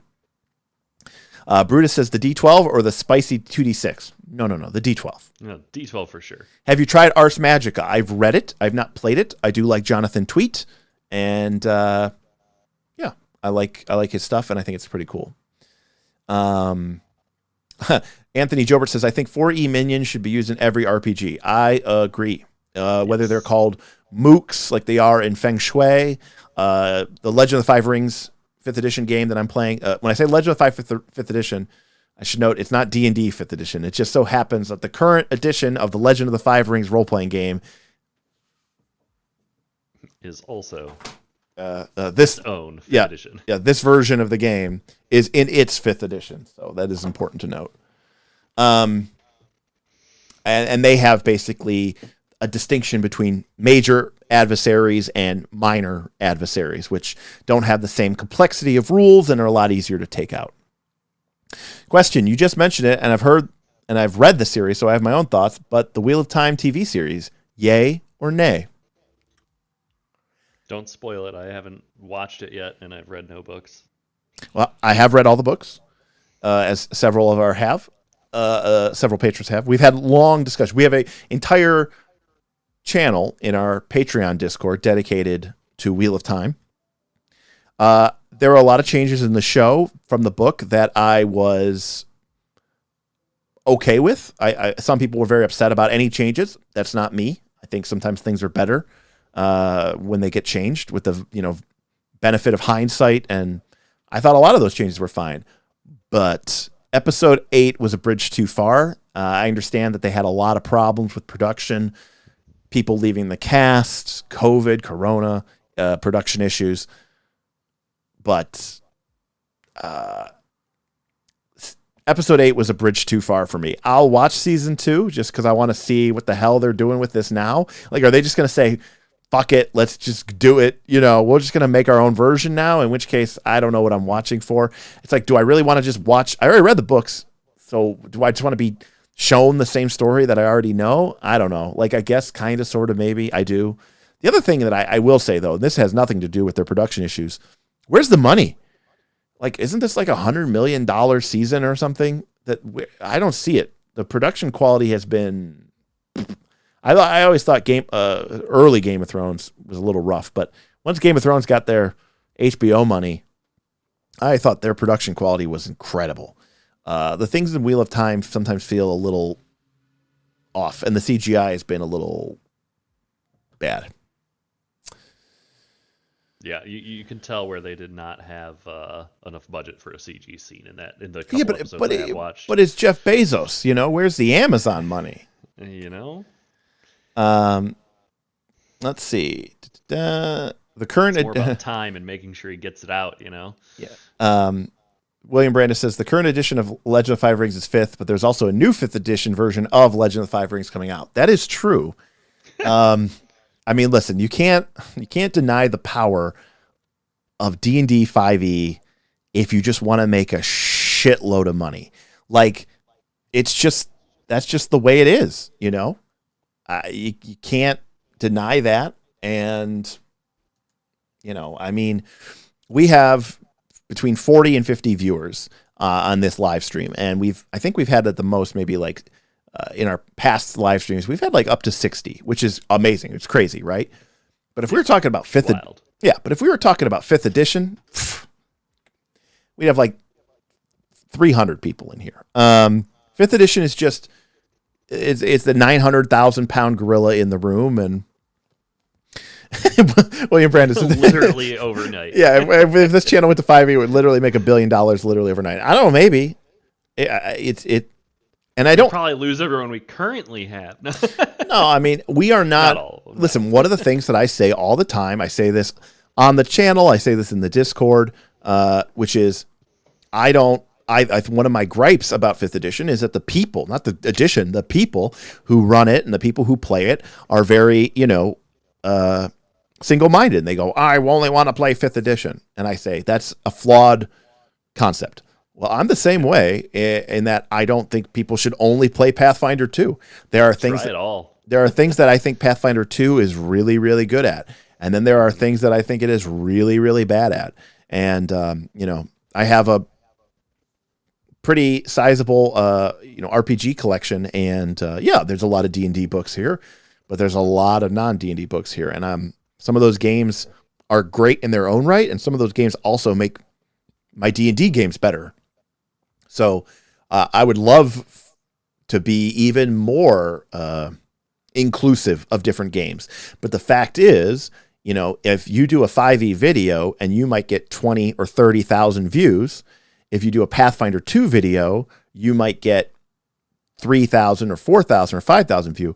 If I were to do a video on Legend of the Five Rings 5th edition or Monster Hearts, we might get 100 views. I don't know if you guys know how YouTube works, but number one, they would basically say, well, we're not going to show you to anybody anymore because you're not making us any money. Number two, you would make like a nickel. So it's tough. And so the people who make Legend of the Five Rings role-playing game were like, look, we like our game. It's really fun. It uses these custom dice that really let you tell an amazing, cool story. And you get to make a lot of cool, interesting decisions. And we love our game. But wouldn't it be cool if we also did a version of our game that used 5th edition D&D rules and we called it Adventures in Rokugan, and you could go and like fight things and take their treasure, and we could get all that 5th edition D&D money. And they are doing that. So hopefully not to the detriment of the other of the game, but Sorry, I just read Anthony's comment. Anthony said, your L5R vids, you won't believe this 5e game mechanic. It's not a lie. It's not a lie. Oh, that is great. That is very true. I'll be like, we have 10 things that I love about 5th edition. Yeah, that's 5 head right there. That's pretty good. Anthony is on Taxi. Okay. Hey, Anthony. I guess I should have put that together. You're always Anthony hyphen and Taxi. Sometimes we have these names. Bill says it should have been 10 episodes. Yeah, 8 was pushing it. I mean, it was already so tightly, aggressively paced. Bob is like, oh, we could fight Tiamat. See, again, Bob is a Timmy, and I just have to remember this. Like, that's right. There has never been a desire. At Terraskew. Yeah, I have played this game for 30 years or something. I have never been like, oh, I can't wait to fight this monster. Like, it doesn't affect me in the slightest. That is not true. It just hasn't been fight the monster. Brain in a jar, bro. Brain in a jar. I wanted to use a brain in the jar. That is true. It's the same thing. All right, but only the one monster. Yeah, it was only the one monster. Yeah. Anthony says, I'd stick around if you switched to 5e, but I would be a little disappointed. Yeah, and rightfully so. I mean, our focus has been on Pathfinder 2, and for good reason, right? There's a billion, 5th edition channels out there. There's a billion 5th edition content creators out there. There's a billion 5th edition, what's the word I'm looking for? D&D, what's it called? DM's Guild products out there, right? So people are producing a lot of content for 5th edition. So if you want to see 5th edition stuff, hey, Ben, thank you very, very, very, very, very, very, very much. He says, I'm here. Please start over. From the top. This time with feeling. And the key takeaway is I've never played Call of Cthulhu, and it's a great travesty. But I also don't know how much I love the D100 system, but I do really like skill-based system. So, we'll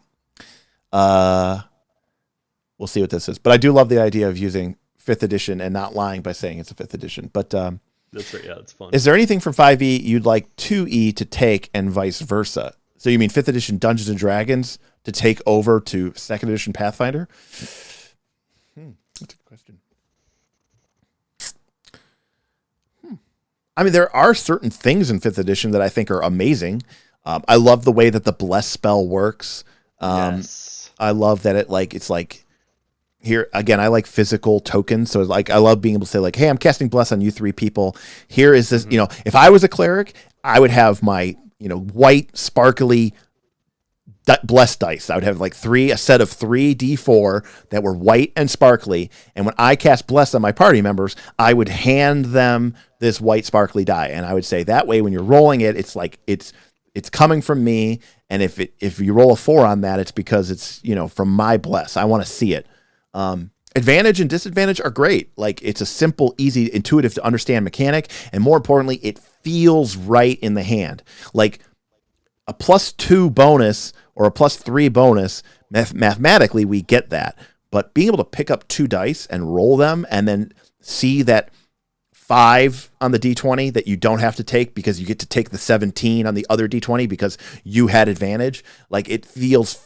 It's a different type of tactile response. It's a different emotional investment, and Could be a different tactical response. Yeah. Let's not sell it short. And same thing with disadvantage. Like, you come up with a horrible idea or it's a bad thing, and you have disadvantage, and you roll that 19, but you're forced to use the 6. Yeah, it feels bad, and you're gonna be like, oh, that was, I really feel that. So. Now, to be fair, Pathfinder 2nd Edition is like the best version of like the bonuses game because of the crit +10 and the crit -10 on the crit succeed and crit fail. Because like before, it's like be my favorite mechanic in the whole thing. Yeah, I like it better. I like it better than smart. Yeah, I like it better than the 3 action economy actually, because now when you stack up all these bonuses, before it's like, well, I rolled a 15 and I got a 30, I got a 27 because of all the bonuses that I have. Yeah. And it's like his armor class was 10. Yeah, cool, you hit. So... Unless you rolled a 20, you didn't crit, so it doesn't matter that you did all that bonuses. But now that you can like roll well and then get the bonus, and then with the bonus and then get a critical, you feel much more rewarded for putting all those things together. So yeah. But to that end, I don't intend to abandon or leave Pathfinder 2 anytime. Honestly, doing even more content creation than we already are doing would be pretty trying, let alone doing it for multiple systems. My hope is that by going live, both from home, like we are here in our respective offices, as well as live from our studio, editing takes up the most work. We don't have an editor. We're not some Tim Tim looked into the price of what it would be to hire an editor to edit one of our game sessions. And his response to me was, my suggestion, Derek, is that you quit this channel completely and just become an editor for other people's YouTube channels. That's correct. You'll make a lot more money. And what was it like? I think the quote I got was 400 for one of our 30-minute-ish CNTs. Yeah, $400 for one of our combat and tactics videos, and that's the easier one, right? To edit, yeah, comparatively. So correct, and that's an easy one, right? Because it's pretty short. Can you imagine how much our 8-camera, 2+ hour adventure path module would be? Oh. Yeah, it would be $1,000, right? I don't even know. Easily, yeah. So going live means we don't necessarily have all the cool bells and whistles, but it makes it a lot easier for us being a small, relatively technically, unsophisticated channel to produce content. And it also means, though, that we could maybe play games like Legend of the Five Rings or 10 Candles or Monster Hearts or, any of those things just to, have fun with it. So I think that would be cool to do. Bob says, "But we will play Avatar when that comes out." Oh yeah, I mean whether we record it or not. I'm playing it. I think the real question is who's GMing it. This is actually This is actually an instance where I probably would want to be a player, but at the same time I'd want to be a GM because I'd want to make sure it was like done right. But and that brings up the interesting question, Tim. What kind of bender? Well, okay. Would you be a bender or a non-bender? Bender. Okay. What kind of bender would you be? Earth. I would be Earth too. All right. Toph, baby. Let's go. Yeah, Toph is really, really sweet. I'm going to bend some metal. Sure. Yeah, and like the in any era, because that's how good Toph was. Right. The what's his name? Bolin, the magma bender from Legend of Korra. Oh, yeah. Yeah, he was pretty sweet too. I like the magma bending. Yeah. Philip says that's what Monty Cook Games does right now. Everything is getting ported over to 5th edition. Yeah, I mean, it's just... it's like, even you see these Kickstarters now, if someone tries to create like a Pathfinder product, like they can't help it. Like it'll be like Pathfinder 2, it'll even be like free archetype variants. Like it's very clearly like of Pathfinder 2 product, and then they'll like throw like a little stamp in the upper right hand corner. It'll be like 5e compatible. Yeah, it's like you're like, how are you even making this 5e compatible? But it's like you have to, because it's like, I don't even know. My guess is it's like 80% of the market, 85% of the market is 5th edition.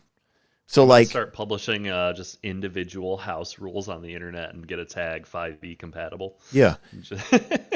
So it's just it's hard to escape it, and it's hard to escape its popularity. And quite frankly, I am disgusted by some of the low quality crap that I see on DM's Guild, that I see on Kickstarter, that they throw 5e in there and it gets 1,000% of completion in like 24 hours.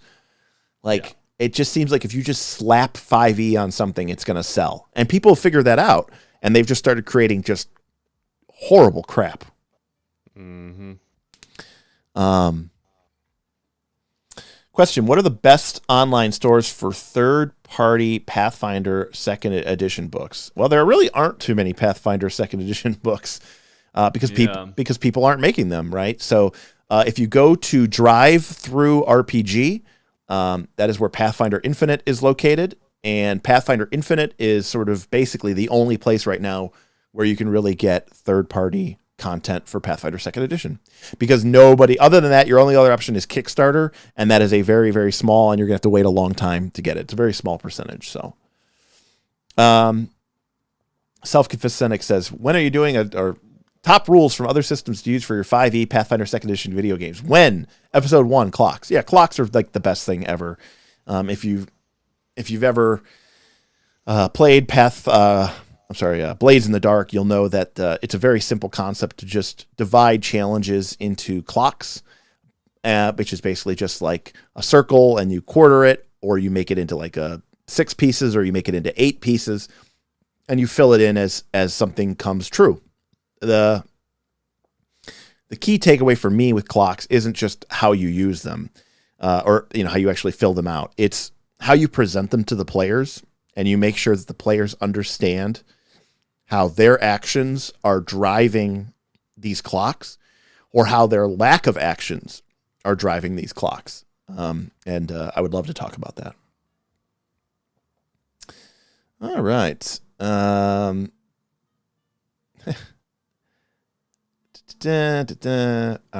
Zoo Bestiary is 5e compatible, I believe. Yeah, that's a great example of it, where it's like, well, we could just make a Pathfinder 2 book. Yeah, but wouldn't you rather make a lot of money and slap 5e? And I mean, look, like, if you're going to work really hard on something, clearly you'd want it to succeed. Like, even right now, if you're like an RPG creator, like a real, like a Monty Cook Games, right? Like someone with credential, someone, and you're sitting there going, man, I've got a great idea for a new RPG system.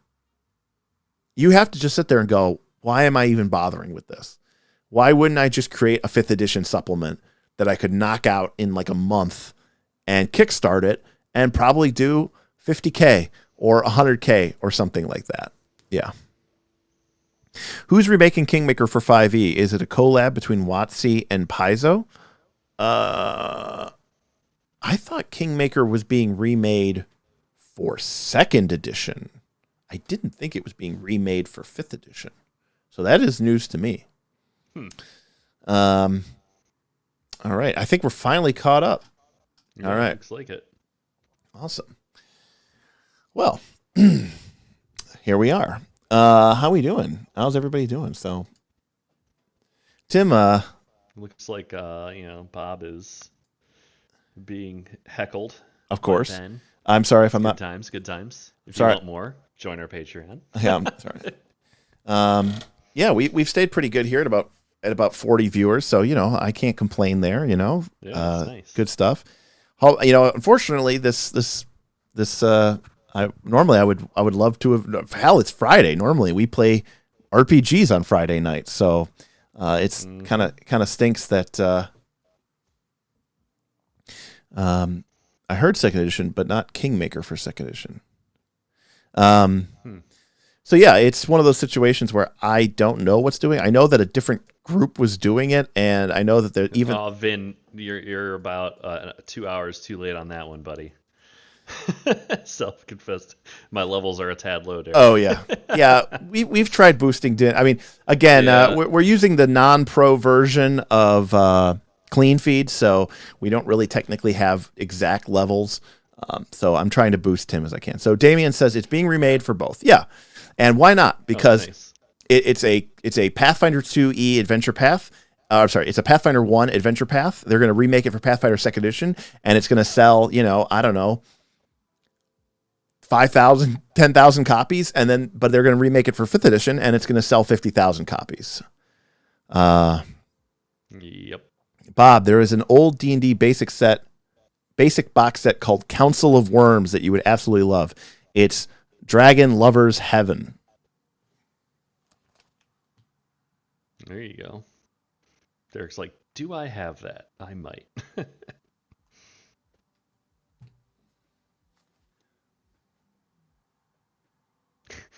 Brandis suddenly this just becomes a VTT game. I do have Council of Worms. It's just not in my. It's a box set, so it's not on my my shelf. You talk a bit about the drinks you bring to the table. But we got to know, what's the go-to snack of the group like? We don't really snack. We don't really have it. It's going to make a lot of because we don't these snacks. People don't have mute buttons on their microphones like some really super fancy podcasts might have. And so if they're just sitting there going, it would sound like. Oh, don't do it! Don't do it! We don't need an exam. I hate.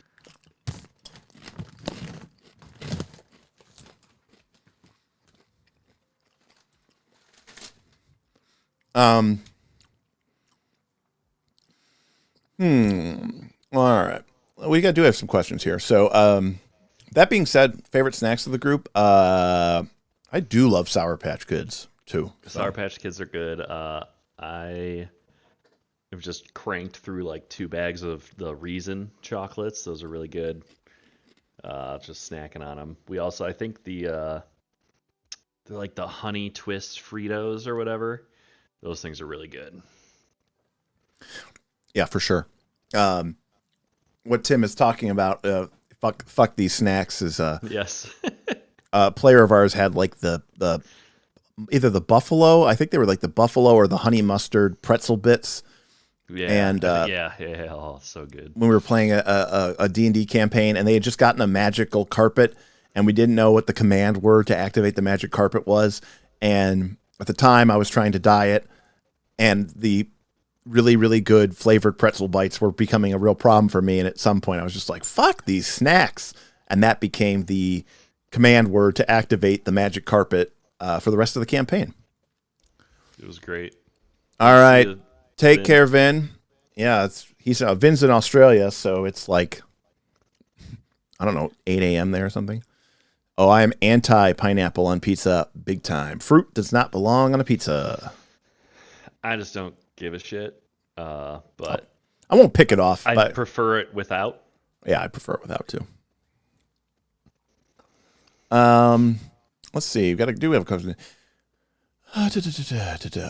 Do you give positive / negative modifiers in social circumstances like diplomacy, deception checks based on what the players say to NPCs? If so, how do you determine that? That's a great question. That's a good question. You definitely do it. Well, I mean, in Pathfinder 2, it's a little tricky. I mean, I guess the question is, you should ask that question more generically. Should you give positive or negative modifiers in any situation based on what the players are doing or describing? Right? I'm a backer of yes. Yeah, I mean, but I want my players to be more engaged, and I want my players to be more active. And if a player has a better idea, I'm okay with supporting that mechanically in the game, is how I would say that. I think it's sometimes a little kludgy the way that it works in 5th edition or Pathfinder 2, because in a sense, you're like, well, me personally, I am horrible at social circumstances, but I want to play the best social circumstance character that has ever existed. And quite frankly, D&D is just not good at doing that. So, I thought you were leaving. Thank you very, very, very much, Self-Confessed Cynic. Appreciate you. We are also looking forward to our future live shows. We're looking forward to inviting some of our high-level patrons, like Self-Confessed Cynic here, who is a member of our hero tier, and we want to get them onto some of these live streams as well, because God knows we want to hear from everybody. And in case you didn't notice this, we have very similar opinions, but a lot of our patrons, the thing that joins them all together is how wrong they think I am. That's accurate. And so it's a really, really great thing to have such incredibly supportive patrons, but also people who basically put me in my place and just kind of shut me down. And there is no groupthink in that Discord, and people will definitely tell me when I'm wrong. So I do appreciate that. Bob asks, what is Council of Worms? Council of Worms is a game where it is a world ruled by dragons, and the sort of governing body is called the Council of Worms, and you play as a PC dragon. You're a big, a dragon who goes on adventures and quests, and that's how the game world works.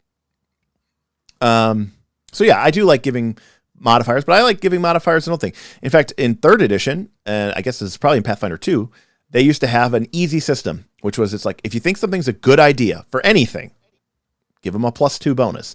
If you think it's a bad idea, give them a -2 bonus. And I think that's totally applicable. Bob, does that imply that when we said Council of Worms, you thought it was like Dune worms? Or like earthworms? Do you, Damien asks, do you like dice pool games like Shadowrun or World of Darkness? COFD. COFD. I don't know what that one means.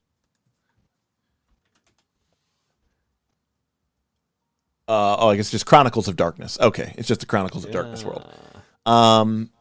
C of D. There we go. Yeah, C of D. No. I've always been sort of ambivalent about them. I like dice pool games, but when they get, my understanding is that Shadowrun, they can get a little bit excessive.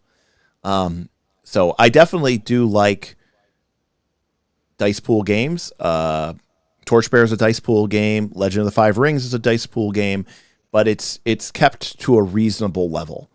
Gathering 20d6 or 18, 25d6 is just way too much for me. That being said, Damien, I talked before about how I really like tactile elements in a game. And, when I am better at a skill and I'm adding the physical act of sort of building my dice pool and putting more and more dice in there and feeling it in my hands, is a very, very rewarding thing. And I really, really, really like that. So, yeah, I do like it. That being said, I've never really played Shadowrun. I've always been sort of like, I really want to get into Cyberpunk, and then I kind of don't want to get into Cyberpunk. I don't know. I've always felt kind of weird about it. Much to my dismay, because I would very much love to play Shadowrun, but I need someone to DM it for me. Okay, if I were to play, I was like, I have this one. Like if I were to play like a Cyberpunk type game, I would much rather play something like this. The Sprawl. Yeah. So, the back of it says, let's see if we can, probably not dark enough. It says, glide through the most secure corporate computer networks, crack the ice that stands between you and that big score. And this is a powered by the apocalypse type game, which again, nice. I think just makes it a little bit easier. I also think Blades in the Dark could be, or Scum and Villainy could be very converted into a really, really cool cyberpunk game. Yeah, for sure. All right. Thank you again, Self-Confessed Cynic. Another good thing that Genesis does, social encounters. Agreed. And the Legend of the Five Rings game that I really, really am liking right now is not Genesis, but it's from Fantasy Flight Games, and it's very Genesis inspired. It doesn't have like the unbelievable amount of dice that Genesis has in terms of like challenge dice and difficulty dice and boons and banes and all that other stuff.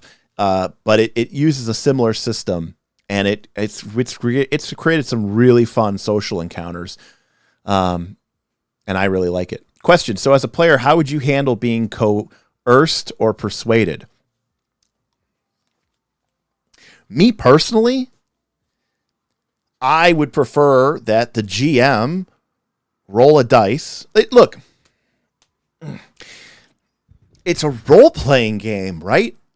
Like, when my hit points go to 0, I'm dead or I'm unconscious. I don't get to decide that, right? If I don't roll high enough on my athletics check, I fall into the pit. If an enemy rolls high on their athletics check, I am now prone and I am now tripped, and I have to deal with that mechanically. Same thing is true for social encounters, because I'm a player at a game that I know is a game, right? Like if we were playing Game of Thrones, the role-playing game, me, Derek, would immediately be like, oh, this Peter Baelish Littlefinger guy is a piece of shit. And I'm not going to listen to a word he says. Checks out. Oh, Bill said he just upped his Patreon level. You rock, dude. Oh shit. You rock. Thank you very, very, very much. Thank you. As much as we love getting new patrons, and growing our community, which is incredible. For me personally, when a patron decides to up their level, that for me is the most rewarding thing, because that means that they have seen the value that they've gotten out of the community and are willing to, increase their financial contribution. So thank you very much, Bill. Very, very much Happy New Year. And thank you so much for the vote of confidence and for the financial support. And it's incredible. Thank you. Truly, truly thank you. Appreciate it. But yeah, so as for me as a role-playing game, that's what role-playing is. It's I want to play a character a certain way, but we are playing in a game that has these mechanical constructs, and those mechanical constructs put restrictions on me, and the fun of the game is now having to make do with those realities. I personally would love for a GM to be able to roll a dice, and a very persuasive character like Peter Baelish, aka Littlefinger from Game of Thrones, convinces my character. And yes, Derek knows, right? Like, I'm this super cynical. I know, like I know that this is a game, that this is like, I get what's coming up, like, but my character doesn't. And now my character is suddenly like, oh, you like this guy. You're not charmed by him. It's not like magical compulsion. But the same way that if Peter Baelish had made an athletics check to trip me, I now have to deal with the fact that I'm prone. If Peter Baelish makes a diplomacy check and now I am convinced that his idea has merit, then the fun part of the game for me is the challenge of having to role play with this new set of guides and circumstances. And I think that is so important to the game. I think that's what makes it a role-playing game. That's role-playing, not speaking in a funny accent. Role-playing is where you are playing in a way that is consistent internally with the way that character interacts with the game world. And I've always felt like D&D does a bad job of that. Now, in the back of the day, it didn't matter because there was no skill system, so you can't really fault it for that. There was no skill system for anything. But in modern day games, it's so weird for me that we have all these rules that tell you about how hard it is to hit someone. And I can make an intimidate check to frighten a player mechanically, but I can't make an intimidate check to actually frighten and coerce a character. I don't like that. And some people say, well, you're taking away autonomy from my character. Okay, but aren't I taking away autonomy from your character if I reduce them to 0 hit points? It's a very, very weird line to me, and I don't get why people are so bent out of shape about it. I'm a huge fan of things that actually break out social things into very mechanical stuff. Again, I like mechanics. So there's I'm a huge Brandon Sanderson fan. He's a writer, but he also put out a Mistborn TTRPG, and it just straight up basically gives you you've got combat hit points and then you've got social mental hit points, right? Because there's a lot of, in that magic system, there's a lot of mental affliction, to affect your decisions and things. And it's, they just go at it straight up. And I really like that idea. It's like I'm in a social encounter. I'm using my social skills and hit points and, to sway these people. And I think that's a very cool idea. And, so I'm very much also, agree with Derek. Like, yeah, hit me with some. I want to like the villain, right? Like if I like this dude, but I'm still like, oh, do I choose right or wrong? Yeah, that can be fun. Right, because when I guess the distinction is like in a movie, the character we know that they're characters. The actors know that they're characters in a movie, but the characters don't know that they're in a movie, so they're not going to act that way. And so for you to act like your character isn't in their world, I think it's very internally inconsistent. Karen says, "Wait, there's a Mistborn RPG. BRB going to go spend some money." Did you get? Did you ever get Sanderson to sign that? I did. Yeah, I have a signed copy of his Mistborn RPG. That's awesome. Yeah, it's nice. All right. I'll sec. I was going off on that, so I missed some chats here. Kieran says, "Shit, so late to the party. Will this be posted as a VOD?" It will. All of our lives are VODs, so you can definitely catch up tomorrow. In fact, we're coming up here on 9:30, which was sort of we usually have been going for about 2 hours, and we actually started at 7:15, so we're actually over 2 hours, but we'll probably start wrapping up here in the next couple of minutes. Let people who, even if people are going out and doing something, hopefully you're staying safe when you're doing that. But if you are just doing something with your family at home or whatever like that, give you some time to enjoy some New Year's celebrations. Here's hoping 2022 is better than 2021 or 2020. God knows. Tim, I think I could speak for you when I say we're ready to put a bookend on this one. Yeah. I am not sure how 2022 could get worse. Please, I hope God is not out there saying, or whatever you believe in, hold my beer right now, because fucking hell. It's been one. Ben, very much good night. Definitely stay safe out there. Enjoy New Year's with your family. We'll talk to you soon. Sorry for any of the questions we missed or didn't get to. Yeah, I do want to wrap up one or two more of these questions here. Have you guys seen that a full Star Wars 5e system that was fan made, Star Wars 5th edition? I have not, but I've historically always been fascinated by Star Wars RPGs, but I've not played them. Talon Card says, L5R, what is your favorite clan and who is your favorite hero from lore? My favorite clan is hard to say. I respect the Crab a lot for what they do on the wall, but as I've gotten more and more into the lore, it's easy for me to respect a lot of the clans, and I think even right now I'm really respecting the Unicorn. And in terms of my favorite hero from the lore, I don't know that I know the story arcs as well, to really be able to, really appreciate them. But I really like, hey, thank you, Laughing Outlaw, aka Key Martial Arts. Really appreciate that super chat. Nice. This is the kind of community we have. He's giving us money and then saying, "Hey, I'll GM for you guys." So right. Yeah. Also, sweet. Thank you. Yeah. Also, yeah. That sounds cool. Yeah, that is cool. I know. Certainly, I know that Tim has always wanted to play Shadowrun. I have. So, yeah, I really like the Crab. I really like the Unicorn recently. I've really come to respect them. As a kid, I thought the Unicorn were kind of silly because I was like, oh, it's a unicorn. They're on horses. But now I kind of really, really dig what they're doing. And actually, as we've played through the game, now everybody had sort of preconceived notions about which clans they thought were kind of being dicks or kind of having the. But now it's like we play through it more and more. We're always sort of like, yeah, I kind of get where the lion are coming from. I kind of get where the scorpion are coming from. I kind of get where the crane are coming from. So I really, really just, I love it. It's so good.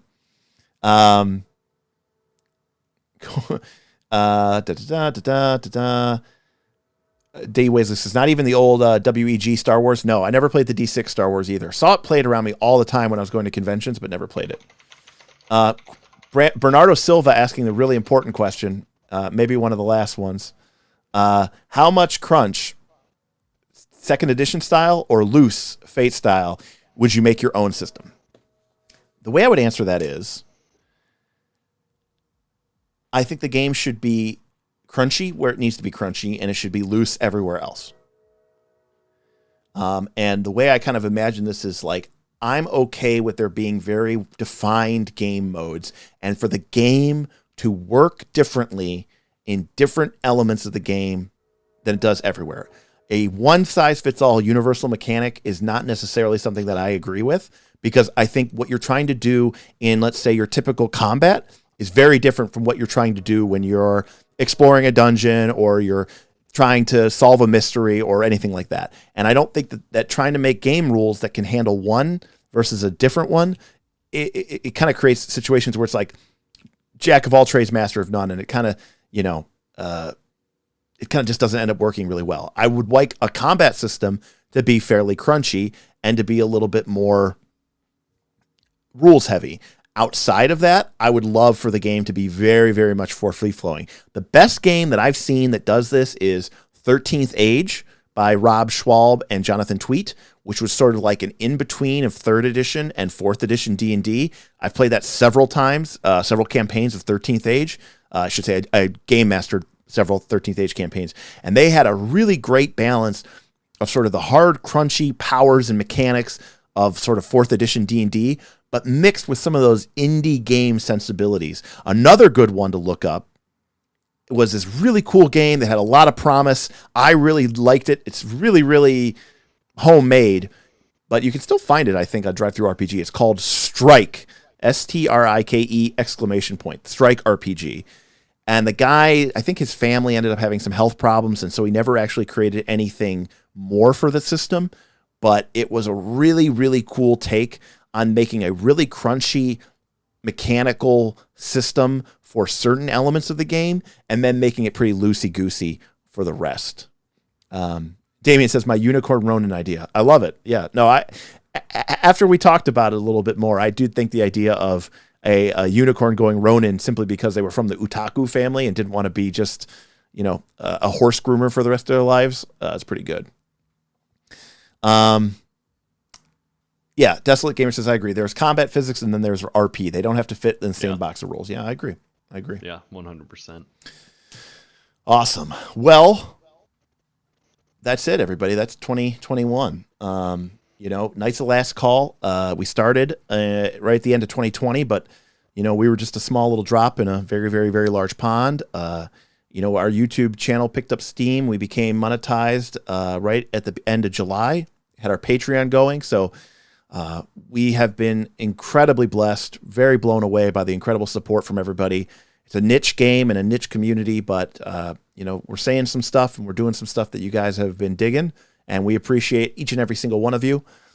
If you've supported us, even if you've just given us a like or left a comment, it's been a lot of fun. It's been a wild, crazy ride, and we're hopefully learning and getting set up for more videos and more interaction and more live streams and stuff going forward. So awesome. Tim, anything else, Tim, to say before we dip? I never get to say it at the end of the APs, so good fight, good night. God, do I miss Celebrity Deathmatch. Celebrity Deathmatch was awesome. It was great. All right. Well, again, I want to say thanks, everybody, for joining us here. I hope you have a really great New Year's Eve. I hope you have a wonderful New Year's Day. It's always a really chill day off. I'm going to be doing some woodworking on New Year's Day and this nice New Year's Day weekend, and look forward to that. So I will catch you all in the new year. We've got more night schools coming. We're going to get our AP up and running again. We're going to be doing it on live on a virtual tabletop for a while we wait for Omicron to kind of calm the fuck down. And that'll be an interesting experience. And again, we'll be live, so you get to tell us how horrible mistakes the players are making as they're making them.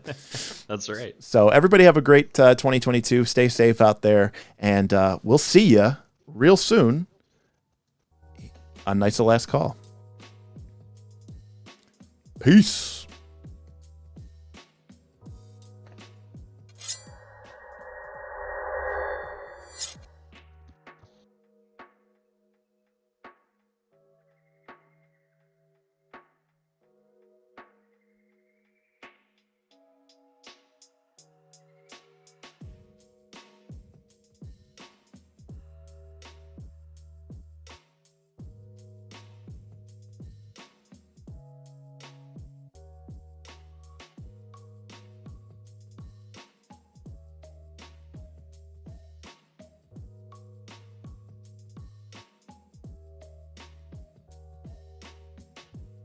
Just the tip.